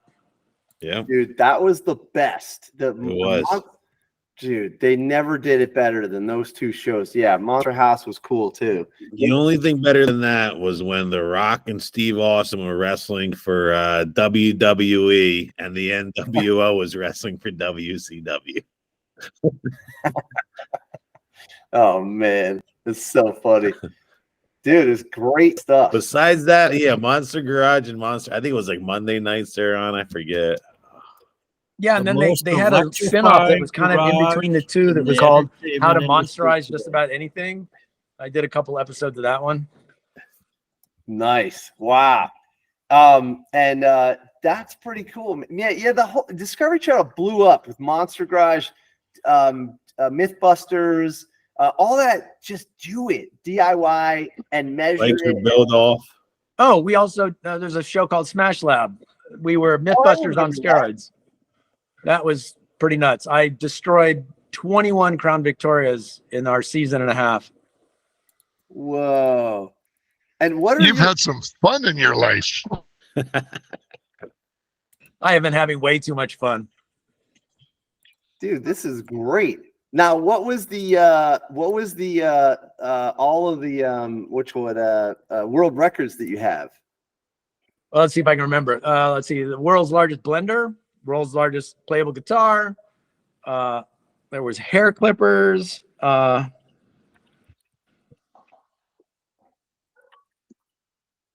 Toaster. Espresso maker. 2,900 double shots all at once. That was quite something. 2,900? Yep. 72 pounds of coffee, man. Ron, your 2,900. dad's Hey, Boda that's the chef best. to use that. Just a splash of cream, please. Yeah. And then we made a Dyson vacuum cleaner that was 2.5 stories tall. Damn, that's a cyclone. Yeah. Well, it works better on the large scale too. It's amazing. You know, first time we fired it up, I threw in a bunch of MDF dust, and then we had lights shining up so we could see if there's any dust in the air in the room. Nothing. Whoa. It absolutely just sucked it up inside. I had an 80 horsepower motor in it. Sucked the dust up. 80 horsepower. Yeah, 3-phase. Because when you scale things up, you know, the power goes up fast. So that's what you need for all the shop. The class blender dust was, collectors, had a- man. Had a DC motor in it with a Zilla Z1K, and it was putting out, 200 horsepower or something. So that's how you got rid of the Crown Victorias with the Dyson. We dropped the Crown Victorias out of helicopters. We pitched them off of cliffs. We dropped them from cranes. We ran them into things at 65 miles an hour. And we blew them up. Yeah, I just love the premise of that show. It was just fantastic. Yeah, it's like let's avoid a crash by putting what do they call them? Telephone pole launchers. It's the way they flip a car over. So we put one in each corner of the car and fire 4 of them off at the same time and blow the car straight up in the air. And yeah, Launcher? it What? avoided the collision, but it was over 27 G's, so everyone in the car would have been dead. But we're like, look, it worked. Telephone pole launcher? Yeah. So whenever you see a car flip in a movie, if they don't edit it out, you'll see there's this thing that flies out of the bottom of the car. It's a little piece of telephone pole that is packed with explosive, and it fires a little cannon out the bottom of the car and flips it over. Oh my God. How much thrust is in that thing? Depends on how you build them. And we had to triple the pipe at the top. We were working with a guy who's a special effects guy who does this stuff all the time. He's like, wow, okay, if you want it to go that high, we're going to have to overbuild this. So like a 1-inch plate and all these pipes doubled up. And the car, when it went up, the Crown Vic just bent and shot straight up in the air. Oh my God. It was I'm trying to insane. look this stuff up. I can't keep up in the background here. Just going to listen to the story. It's not supposed to be on a pogo stick. Right. Well, it was fun wrecking all those cars, though. That is awesome. Oh, man. And We made some swim. We put we pitch it off a a pier, and then it had like inflatable bags that would hold it up, and it had all these propellers on it. And just really dumb, silly stuff. James That's Bond amazing. car. Yeah, so you've been inspiring people for a long time now. That's pretty amazing. Well, I got to tell you, my favorites have been when I meet somebody who has been inspired by what I've done. I was at Burning Man. I'm on an art car. I'm talking to this girl, and we're talking about designing this particular art car. And she goes, "Wait a minute. Are you Reverend Gadget?" And I said, "Yes." She goes, "You are the reason why I went into engineering." Wow. And so I've heard that 3 times now, and it's always just gets me all choked up. I'm like, yep. If I can inspire kids to get into engineering, I'm doing my job. Dude, this is awesome. I had that one ready to go. Whew. It's moving fast now. Oh, this art car. Yeah. I like the outfit, man, and the handlebar mustache. Nice. And yeah, and it's out of Burning Man, no less. Yeah. Dude, it's great, man. You're very inspiring. You got, you make things work. You know what I like about what's going on with the EVs now, and also people like yourself, is that it's not stuff that doesn't work. It's like, okay, it's fun and it's creative, but it has some engineering behind it. It's not some, but definitely like a lot to make it actually function. Because there's a lot of people out there that just modify cars and it's like a hippie drilled a bunch of holes in it. This is not, can't use this. Well, and this art car happened in like 2 months. Oh, that's fast.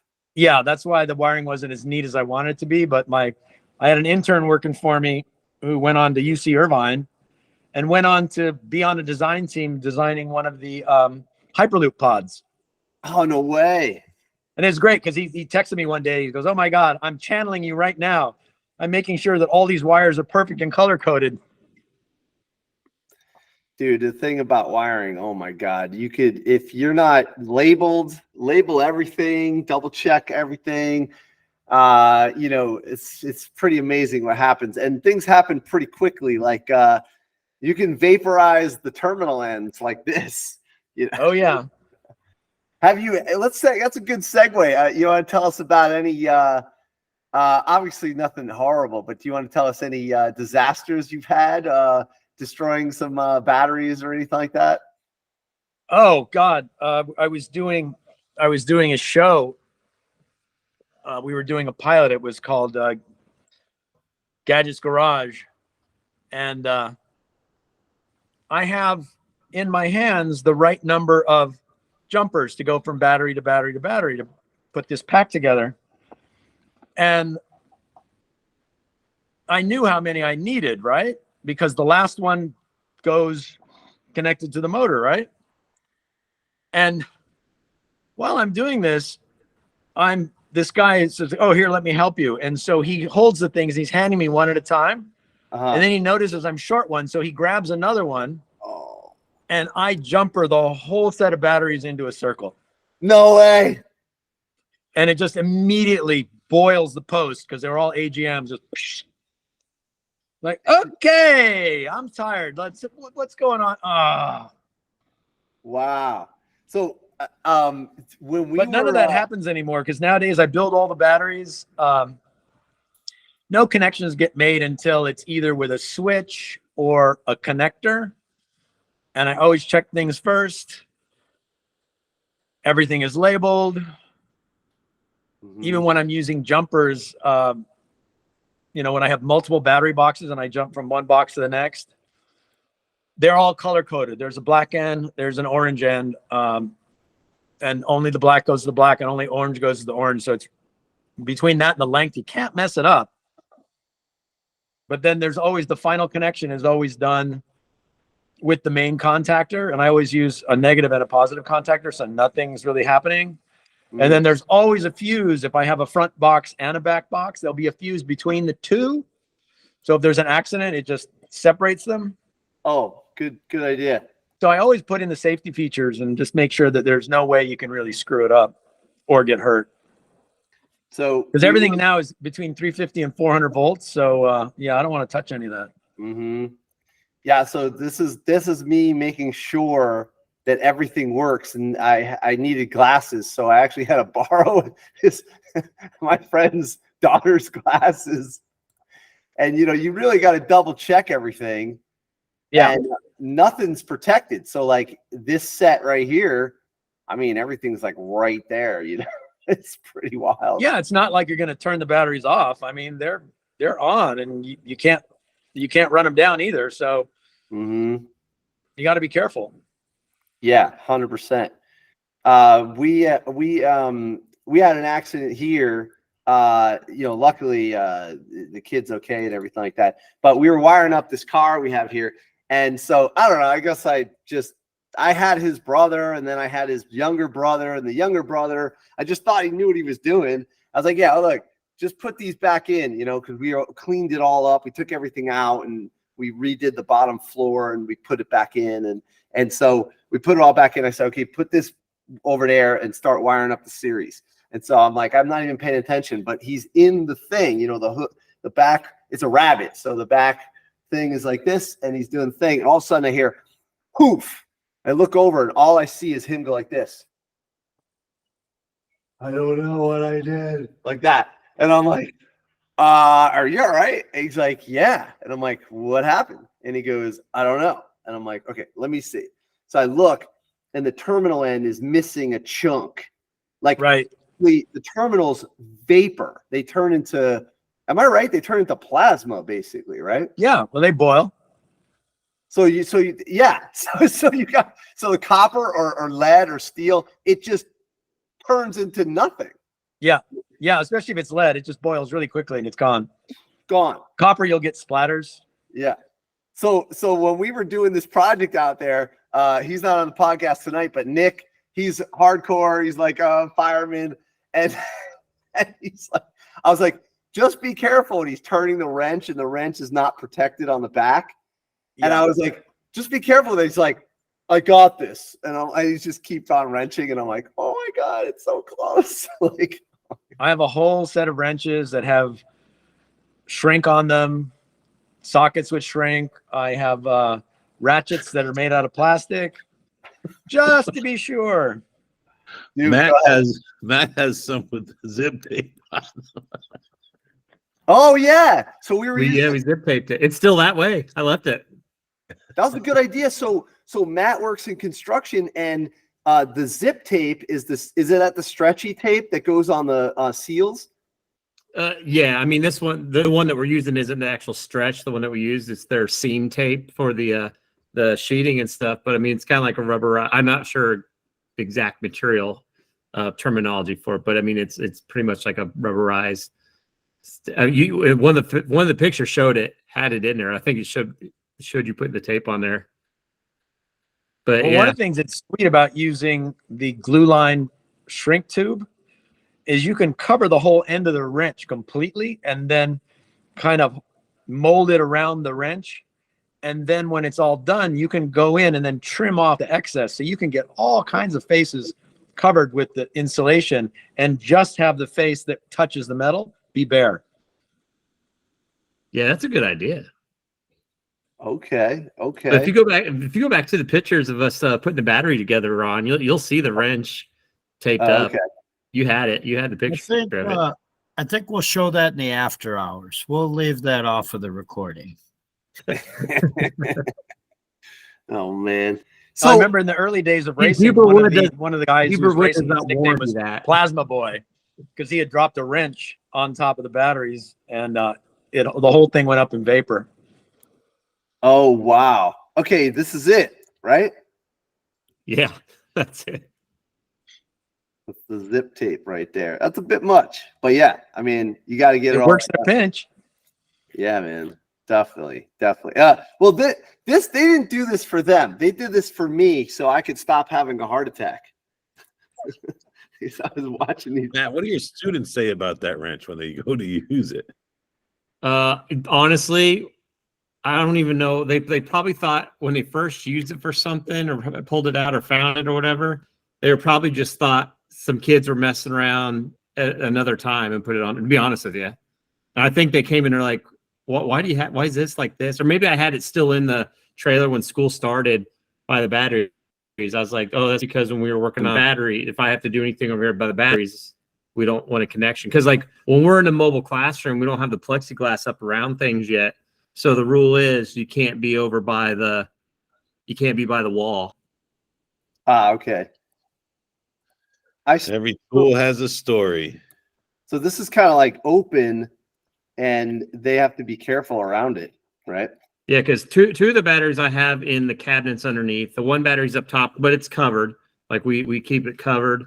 We're not really in the mobile classroom. Like it's a lot. It's not something that we're, in or over there other than grab something out of the fridge. But the kids know not to mess with anything up there. We've showed them the system and stuff. The plan is to get the plexiglass bender and the heat, and then we're going to cover pretty much it's the middle section there. That's the only thing it has the terminals. Everything else obviously has its own covers and protection. It's all concealed and stuff. Oh yeah, the battery bus bar here and here. Yeah.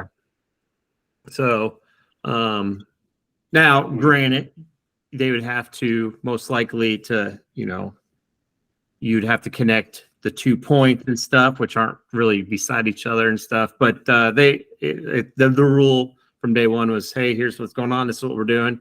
But whenever we work on it, everything gets shut down. We got the sensors, we have the multimeters. We check for all our zeros, and just like when we're working inside the house on electrical, you just turn everything off when we had to do anything and make sure. Now, like I said, when we're hooking up the batteries, I did all the battery hookup part, and just to ensure. But I think we actually used socket, so that way everything was above, connecting the two terminals and stuff. But the kids, they put on all the terminal ends on the wires and shrink wrap. And now we only had black wires, so in this picture, but even in our new picture where we have it all three batteries hooked up, everything's taped off and color coordinated all the way from where it's hooked up down to the battery and all that good stuff. So, and the wiring looks all very much, it's all neater than what you're seeing there too. We got everything.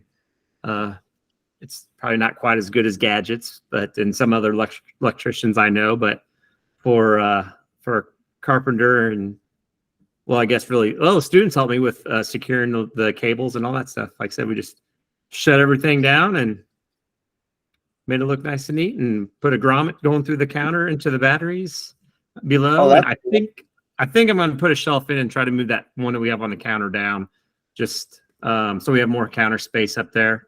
If not, we'll put a permanent plexiglass cover over, like we had talked about and stuff, with little holes that we could check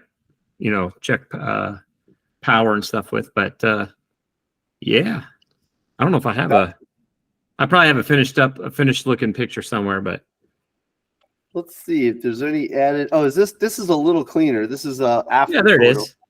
Yeah, it doesn't have the other two batteries on it yet, but yeah, that's where the wires are starting. They're harnessed on or clipped on, and starting to look a lot cleaner and neater and the a little cool bit thing more organized. Yeah, and we put it all on the panel, and then we mounted the panel. So this was all tested on the bench, and we ran it on a golf cart battery just to get it started. We ran it off the golf cart. Yeah, right. Good exactly. old Nick. Yeah, that was a good idea. Oh, where is that? Let's see. Somewhere in here. Oh, there we go. Probably, yeah. See, we had it on the bench, and then we had the golf cart there. That was pretty funny. And I think Nick, he stole it from someone in town or something like that. He went across the street to Battery Specialists and was asking about batteries, and I was over at AutoZone asking about batteries to see if we could just borrow something for testing purposes. And they're like, "Oh, just instead of taking all these batteries, just borrow a golf cart." And so they let us borrow the golf cart for the few days for free, and we used it for tests and everything, and my kids drove it around the track around the football field. I to thought stay it was entertained. the high school's golf cart that they were driving around. I didn't know we borrowed it. Yeah. He literally went to a golf cart dealer where they had like Yeah, right special across the street golf from high carts. school. Yeah. Yep. And then the guy was like, "Oh, for Matt Bloomquist, yeah, just take the whole thing and bring it back when you're done." It was wild. We were just making shit happen. I was perfect. It was a rolling battery tray, basically, you know. So it was cool, and it was 48 volts, so pretty convenient for that situation. Pretty Finally, a reason to like golf. cool. What? Finally, a reason to like golf. There you go. A mobile battery distribution center. So with the time left, I want to give Gadget a chance to explain his latest show. He's got a show going on right now. Oh, right. It's it's on EarthX TV. And you know, it's a lot of drama. It's not really how we do things here, but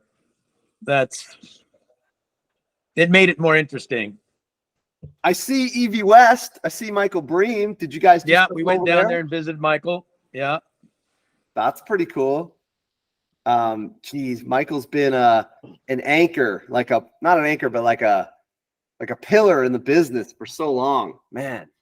Well, yeah. Once he started selling parts, you know, it's like there's really only one place you're going to buy parts from. It's from him. Mm-hmm.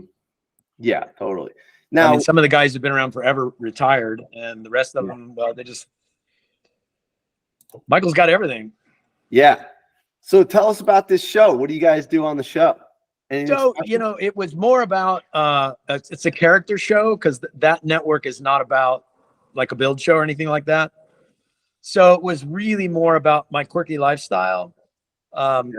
There's a scene in one of them where my assistant comes out to talk to me and the camera's behind me. And it's pretty obvious that I'm not wearing any clothes and I'm out in the garden, of course, you know, because in California, we naked garden. And, you know, a lot of weird stuff like that, making food and driving cars. Not a lot about the actual conversion itself, not a lot of technical stuff. Yeah, but you know what? I mean, it's not a how-to. You got to have some fun. I mean, these shows are great. Like, I remember Monster Garage had my favorite episode was, well, there's so many, but one of the best ones was the donut cop car. Like, Oh, right. Are you effing kidding me? Like, Here's the thing. I've never really seen much of the series, but when we were doing Big, all the cars were stored in our warehouse. Oh, really? So they're all there. And, you know, and people would tell me stories about the episodes and, dude, I mean, you know, just think about the joke, right? Like, okay, the cops are eating donuts. So to save time, why wouldn't you put the donut shop production facility in the car? Freaking car. Right. But that takes engineering. You need someone who understands the kitchen, right? So someone who understands conveyor belts, deep fryer, icing, storage, and that all had to go in the car. And when they go bust crime, it had to work, you know? So this is like, and there was a lot of magic of television on all those episodes. Oh, of course. Yeah. Yeah. It's so funny though. So that kind of like one of those episodes inspired me to, when I did a veggie car, and the veggie cars work really well. So in order to show this at a car show, what I had to do was I had to figure out a way to prove to people that this was happening. So what I did was we actually put a fryer in the back of the car, and because there was a fryer in the car, we put fresh oil in the car, and then we would make the fries, and then when we were done with the fries, we would then serve the fries and then suck the old oil out of the car, out of the fryer, and we would, and this is being crazy, and we would suck the oil out, and then we would use that to fill the tank. And this is the type of stuff you got to do to prove the point, Yeah. So the drama's good is the point I'm trying to make. I think that you got to throw a little drama in there, make it fun. You know what I'm saying? So that's pretty cool. Well, What the else? best part about that network, Mhm. so the network is owned by a guy who he's in Dallas, Texas, and his whole thing was, if we're gonna get people to go green, you need to have it happen in Texas, because if it can't happen in Texas, it's not going to happen anywhere, right? It's like, you people on the coast, you're already green. So his whole thing was pushing it there, right? Mhm. And then COVID hit, and he's like, look, I don't want to lose this momentum. So he started this network called EarthX TV. This guy, his name is Trammell Crow. He's the eldest son of Trammell Crow Sr., who at one point was the largest landlord in the country. Oh, wow. His brother is Harlan Crow, the one who's out there buying justices. So they're like opposite ends of the scale. We've got good versus evil within these two brothers. Oh my The God. one is so like fascist petroleum, and the other who's trying to make everything green. Oh my God. That's so how it is. It's like these personal riffs Sounds played like out. the yin and yang of the perfect pendulum. Yeah, and Trammell Crow he's such a funny, nice guy. And Harlan's he's got sculptures in his yard of Stalin and Mussolini and Hitler. It's like, wow, so different. Oh man. Well, I would say my sister and I are pretty different, but not that different. Yeah, I mean, that's like as extreme as it gets. Yeah. This is pretty wild. So what else can you tell us about the show? Let's see. You also have, it's on Curiosity Stream. Is that the only way to get to it? Well, EarthX is on Spectrum, and I mean, my God, the week we had like a party when they put all these new shows out, and during that weekend, I remember like almost every day, because the guy was coming to me and going, "Hey, we got another network, So I don't know how many networks they're on now. Okay, all right. But they're getting out there. Now, what did you do with the Fiero? Fiero's got a large drive unit in it. It is so crazy fast. Oh, dude, that's the way to go. Yeah, it's kind of nuts. You don't need a large drive unit in anything but, like a Lincoln Continental or something, but why not? We did it because it's silly. That's funny. That is wild. Pretty cool, man. Well, this is one of the ones I just finished recently that we're really proud of. It's that green bus. It's okay. It's a Brazilian bus. It's actually a 73, but it looks like a 67. It is it's got a full Tesla pack in it. It's got the full 16 modules under the floor. So I took the floor out, I restructured the whole thing and put this battery pack under the floor. And then it's got a small drive unit, it's got power steering, power brakes, air conditioning. It's got 10.5-inch, 1-inch thick vented discs on the front, so it stops on a dime now. Discs are out of a Camaro. It is not a Volkswagen bus. It is so fast and it handles so well, and it stops on a dime. The only thing I wish I'd done is put rack and pinion steering. Oh, I got it. I finally found it. Sorry. These are the ones that come out of Brazil that are fully refurbished and looking so sweet. Yep, this is one of them. I sent those to you the other day, Ron. They're like incredibly, like obviously they don't have the guts and the glory that you added to it, but the shells are pretty nice. Yeah, it's funny. It's one of those, and once we got into it, I found the whole car is twisted by about 1/2 inch. And the right rear had been in some horrific accident, and it's all like pasted together. The frame is chunked on and it's still bent, but looks great on the outside. Okay, so it's toothpaste and lipstick, but it's pretty nice much lipstick. Okay. Now, what did you do about the batteries? I'm sorry, I might have missed that point.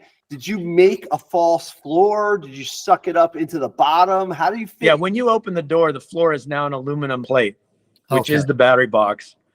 And I think right there, you'll see as the camera pans down, you can see that the floor is a little bit lower. It's about an inch and a quarter lower than normal because there's a double stack of batteries in there.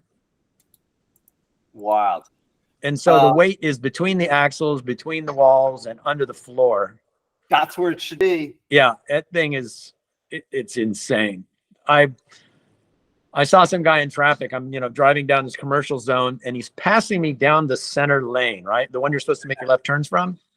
Okay. And he gets up to me, and I goose it, and we're head to head. And I look down, and of course, it's got the European speedometer, so it says 100 kilometers per hour. I was like, whoa, I better back off. And when I do, I hear the guy go by, and I hear his turbo full blown, and I smelt the nitrous as he left. And I was like, wow, he's gonna go home and cry now, because that's he must be sad. Oh, did he? Because he got beat. He got beat. Well, we were even until I backed off, Man. but he wasn't gaining on me until I let go. The thing about the electric motor is it's just underrated. People don't realize what's going on there. No. It's just so much power. It's incredible. And I set this thing up, and I had put disc brakes in it, but they were Volkswagen disc brakes, and it was in Connecticut, and they had a show out here, and they sent the car back out and asked me if I could do something about the brakes. And I kind of thought about it, but then I thought, no, I can do something more. So I found that this Camaro disc would fit inside the drum there. Oh, wow. And then I had to make a bracket up and weld it on there to hold everything. But yeah, it's on a dime now. So it looks like it has the drum on there.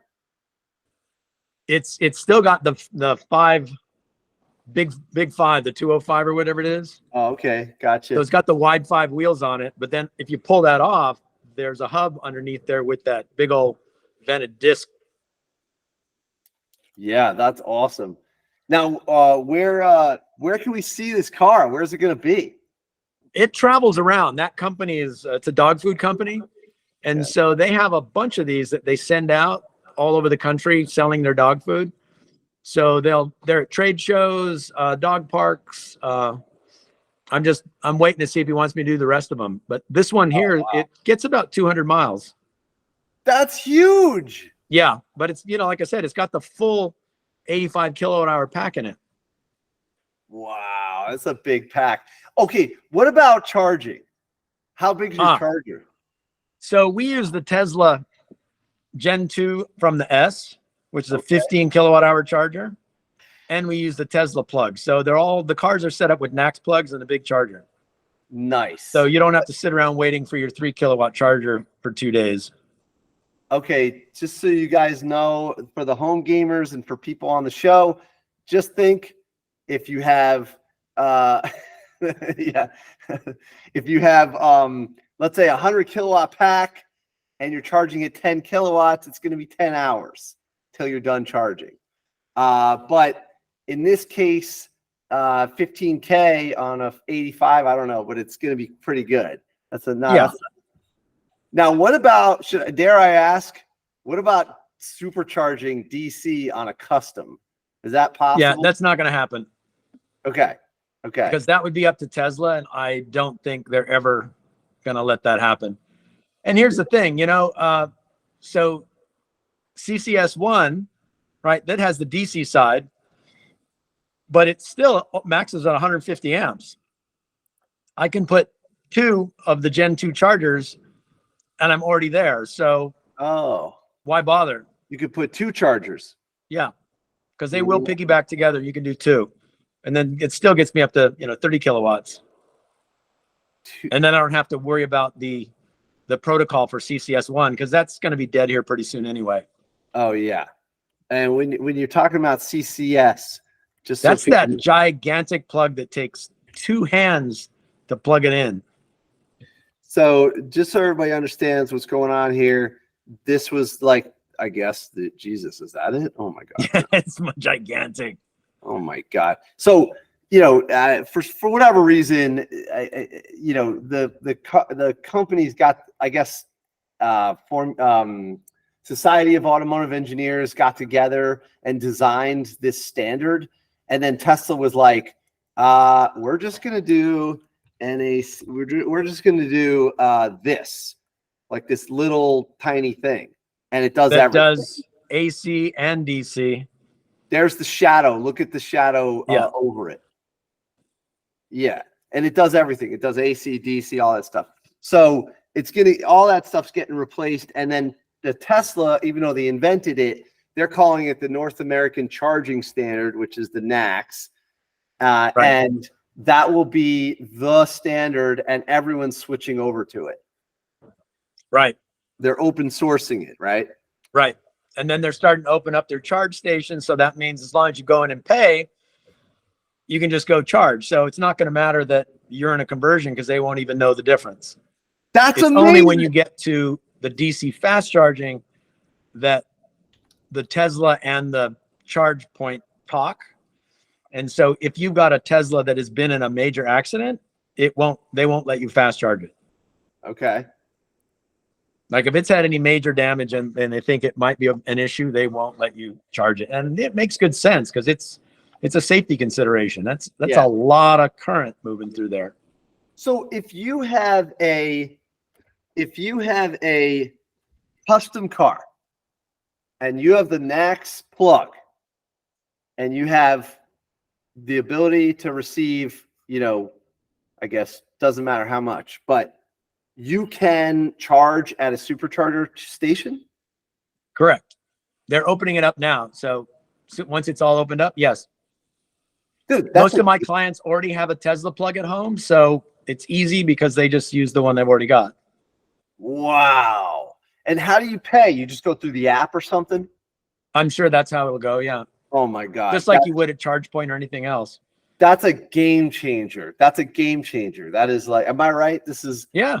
Well, and the thing that's nuts is with the systems that are out there now, like when I go to Santa Monica, most of the charges are ChargePoint. I can't charge my car on the ChargePoint. It won't recognize it.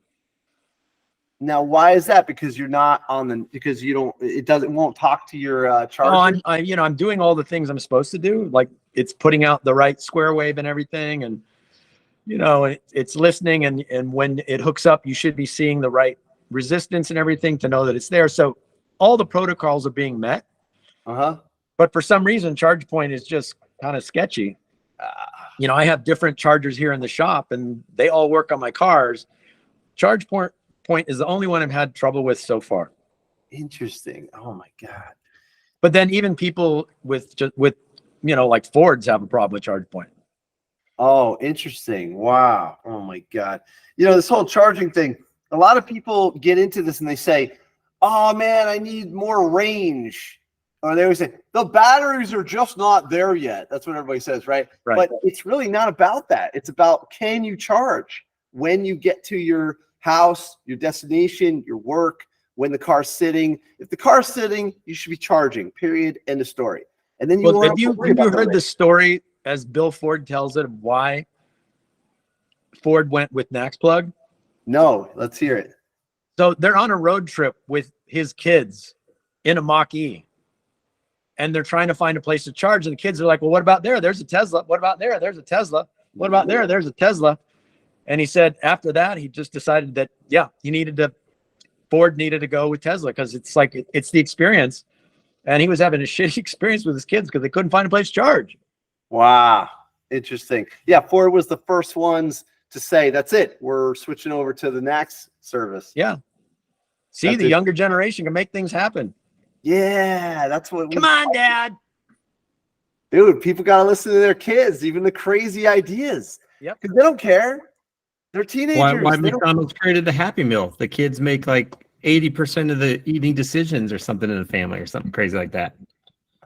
Well, I'll tell you right now, there's the sale of other electric cars have gone down, but Tesla hasn't. It's because they've announced the NACS plug, but they're saying we're not going to do it for like a year and a half or two. And so people are like, well, I'm just going to wait to buy my car until you have the NACS plug. If they said, go ahead and buy your car now, we'll retroactively fit a NACS plug on your car in the future. They might be selling more cars, but right now it's like, why would you want that car? And, unless you've already got some infrastructure that works. That's so true. I have a friend, I got a cousin and a buddy who bought the Mach-E, the Ford, and they love the car. And I say, cool, yeah, have you gone on some road trips? And they're like, well, no, we just stay close to the house. And I'm like, Right. you just bought a brand new car and you're worried about traveling? And they're like, yeah, we don't want to look for chargers, you know? And that's the two don't know each other. And they both said the same thing. Me, across the country, back, around, all over the place, don't care. I don't even look. I just put in the destination, Tesla Model Y, boom, just tells me where to charge. I don't care. It's unbelievable. Completely. Yeah, different. it even lets you know that you should probably be heading there. Yeah. So super cool. This is awesome. Well, it's getting a little late and this has been amazing. We should probably have a round 2 at some point. Very cool stuff. Yeah, they never do the shop tour because oh my God. I forgot. Okay, we got to go round 2 into some other time. That's amazing. right. Yeah, man. And so I actually started doing a second podcast, which sounds insane. Like this wasn't enough. We've been doing this 5 years, but I there's so many EV people that I talk to, and so I started doing like a little EV kind of helpline on Tuesdays. So we're gonna kind of do just a roundtable discussion. Like some people they're getting into conversions for the first time, and they have the littlest question like, "Oh, where do I put the parameter plugs on the dilithium satellite box?" And dilithium's got bad instructions, so like they just want to talk to people that have done it. So I'm doing it on Tuesdays, but maybe we do a shop tour over there. That would be pretty cool, right? yeah, because that would be good. Because I want to get into, there are certain things that you wire all the time, and they take time and they need to be tested. And I've got a guy who we've been designing circuit boards, so instead of having to set up these relays and everything as an interface, it's like we're just putting on a board, plainly labeled. You just stuff your wires in, go. That's like what Jehu did, Jag 35, with the bus bar plate and the BMS traces. Honestly, please do that for the industry. You're helping me out as a teacher. When we do installs and someone's looking, I won't have these accidents where someone wires up a series and makes it go round around to itself. Well, one of our first ones, it's what is the biggest issue with electric cars that cause them to fail with like conversions? It's when the 12-volt battery goes dead. Oh my God, you're so right. Yeah. All the time. Mm-hmm. Right? So we're coming up with a board and it goes right onto your battery, and there's 2 fuses. There's one big fuse that you can run for everything that's unswitched, or that is switched. And then there's the unswitched one that can run up to your whatever memory you have going there. But then built on this board with those 2 fuses is an under voltage switch. Perfect. So when it goes down to a certain point, the light goes out. If your car won't start and the light's out, you go and you push the button. You've got 30 seconds to go turn the key and get out of there. You know what's really funny? That a push button relay where you actually can push through and physically push the relay. Do you know about Mr. Q from San Diego? He taught me. No. So he taught me back in 2008. He was a retired auto shop teacher. And he had the push button relay on there because your 12-volt would die.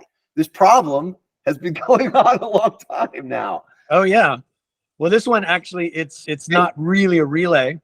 It's a semiconductor. Okay. But basically works the same Of way. course. It draws much less. Oh yeah, of course. Way better. Yeah. That is really funny. But yeah, there's so many things on the car that you need to interface, and you need relays. And so we're setting the board up so the relays are there. And then there's a switch on there or a jumper. We haven't decided yet, because you can have your relay either send 12 volts to it or ground it. And so these things are already wired, and all you have to do is move the jumper or flip the switch so that whether it's one that's going to be fed with 12 volts or whether you need to ground it. And so, you're looking at your stuff. You're like, okay, this needs to be switched and that needs to be grounded. And now you're done. You're like, okay, great. You don't have to sit there and test it and worry about the wiring, and nothing's gonna like vibrate and come loose. Solutions for the DIYer. That is a huge thing. I appreciate you doing that. Look at this. Well, it's mainly for me because I just want to. Actually, I want to have somebody in the shop who doesn't need to be me to do it. Totally. Automation and making it standardized. Take a look at this photo. This is from 2008. What do you see? Oh, yeah. Button relay. Yep. Throttling the relays. Yep. And this was back in the day. This is the class. I was in this class. Look at this. We pulled the motor and I stood in the engine bay. You know, this was wild. This is Mr. Q. He's never serious except for this one photo. And okay. Yeah, he was great. He put on this whole class, and man, we barely got it done. I had to quickly, and he didn't even have a plan for where the batteries were going to go. I drew this thing up real quick, and I was like, all right, we got to like make something really quickly. And geez, this was the class back in the day. This is all the people. And so many people still, this guy just retired. This guy's still teaching. A lot of these people, you still can call them up. They're still around, messing around with EV. And yeah, that was pretty wild. So a lot of diversity in that photo. A lot of diversity there. Oh yeah. It was, yeah. I know, right? So anyway, yeah. So Gadget, it would be great if you come on that. You could talk all about these solutions. I think you'd have people that are interested. So if you're interested, yeah, and then there's the whole side of the, that we fab everything in the shop, which is also kind of fun. I mean, right down to bus bars. We even have an oven so we can cut our own bus bars. And no way. It's all about rapid prototyping here. Like everything comes out, whatever it needs to be. I don't have to wait on anything. I can just sit down on the computer here, design a part, have some machine spit it out, either print it or mill it or whatever. And then we go. Dude, that's awesome. Yeah, no, in-house. That's the way to go. Yeah. Yeah. The biggest enemy of the probably everything we're talking about where these companies can't catch up, it's basically because they outsource all their tier one suppliers own their business. Well, and I'm seeing a lot of these companies that are doing conversions and their battery boxes are milled out of like 1/2-inch aluminum plate and then bolted together. And I'm thinking, oh my God, that's got to weigh a ton. I mean, there's one company where we had to switch some batteries around. And I thought, well, while we're at it, let's weigh this battery box, right? It holds 2 Tesla blocks. It weighs 38 pounds. It's 1/8-inch steel plate that's welded all the way around on all the corners. All our stuff is bent aluminum and it's riveted because, welding aluminum softens it. So we just rivet everything. And, then you can, it's like if you see a rivet starting to move, you know that, oh, you got to tighten that up or it needs more. So when you weld stuff, it fails catastrophically. So I prefer, we have rivets and rivets and lots of them. So we have redundancy. Well, on a CAD program, can you do an element analysis of how many rivets you need per square foot or inch? I've got Fusion. Yeah, it's pretty good. Fusion 360, you can do a finite analysis, right? Yeah, it's a great program. It's for sheet metal. I've been doing sheet metal for a long time, and we thought we were really good when we got things within a 1/16 of an inch. Now we're within a few thousandths. Wow. On form stuff, which is amazing. That's awesome. Have you done Onshape? Do you like that at all? Haven't used it. Okay. It's once you play with Fusion, it's kind of hard. I use it for everything. Well, we even designed circuit boards on it. It's got everything in it. Oh man, that's awesome. All right, we got to have a round 2. That's very clear. Awesome. Yeah, man. Otherwise, I got to get out of here. Otherwise, they're gonna call the police. It's it's like 10:15 in New Jersey. So, Gadget, this has been awesome. You kicked off got to be our 5th year. This is awesome, man. January. Thank you. I really appreciate it. Awesome. My pleasure. Yeah. And thanks for everybody coming in. We got to see Mark Willie tonight. We got Peter Molinaire. We got Duke Lazowski, and we got Matt Bloomquist in the house. So pretty cool. Reverend Gadget. And I've never asked you. My girlfriend's going to kill me. What's the deal with the Reverend? Oh, so my real name I share with some politicians that I don't like. So when I did my first show, they asked me how I wanted to be credited. And so my Burning Man name is Reverend Gadget, but it's always been tongue in cheek because the Reverend is about converting cars, not people. Oh, So that's where that comes from. got it. Got it. That's funny. And it's not, my real name is not Donald Trump though. Actually, I guessed that. I guessed it because she was like, "Oh, Reverend is kind of like when you preach and stuff like that. You're like a certified preacher." I think it's Well, I did that to marry some friends. okay. All right. But you are the You know, Universal Life Church, like all Californians are reverends in Universal Life, I think. You're you're the Reverend of EV, so you're spreading the Yes. gospel. Converting those cars. Yeah. Perfect. All right. With that, we started off the Shop Class Podcast 2024 season. Awesome. Gadget, Awesome. thanks so much, and Thank you. we'll talk to you again in the future. All right. Cool. Okay. We're gonna do a Ciao. quick sign out. See you guys later. All right. See. Stop the recording.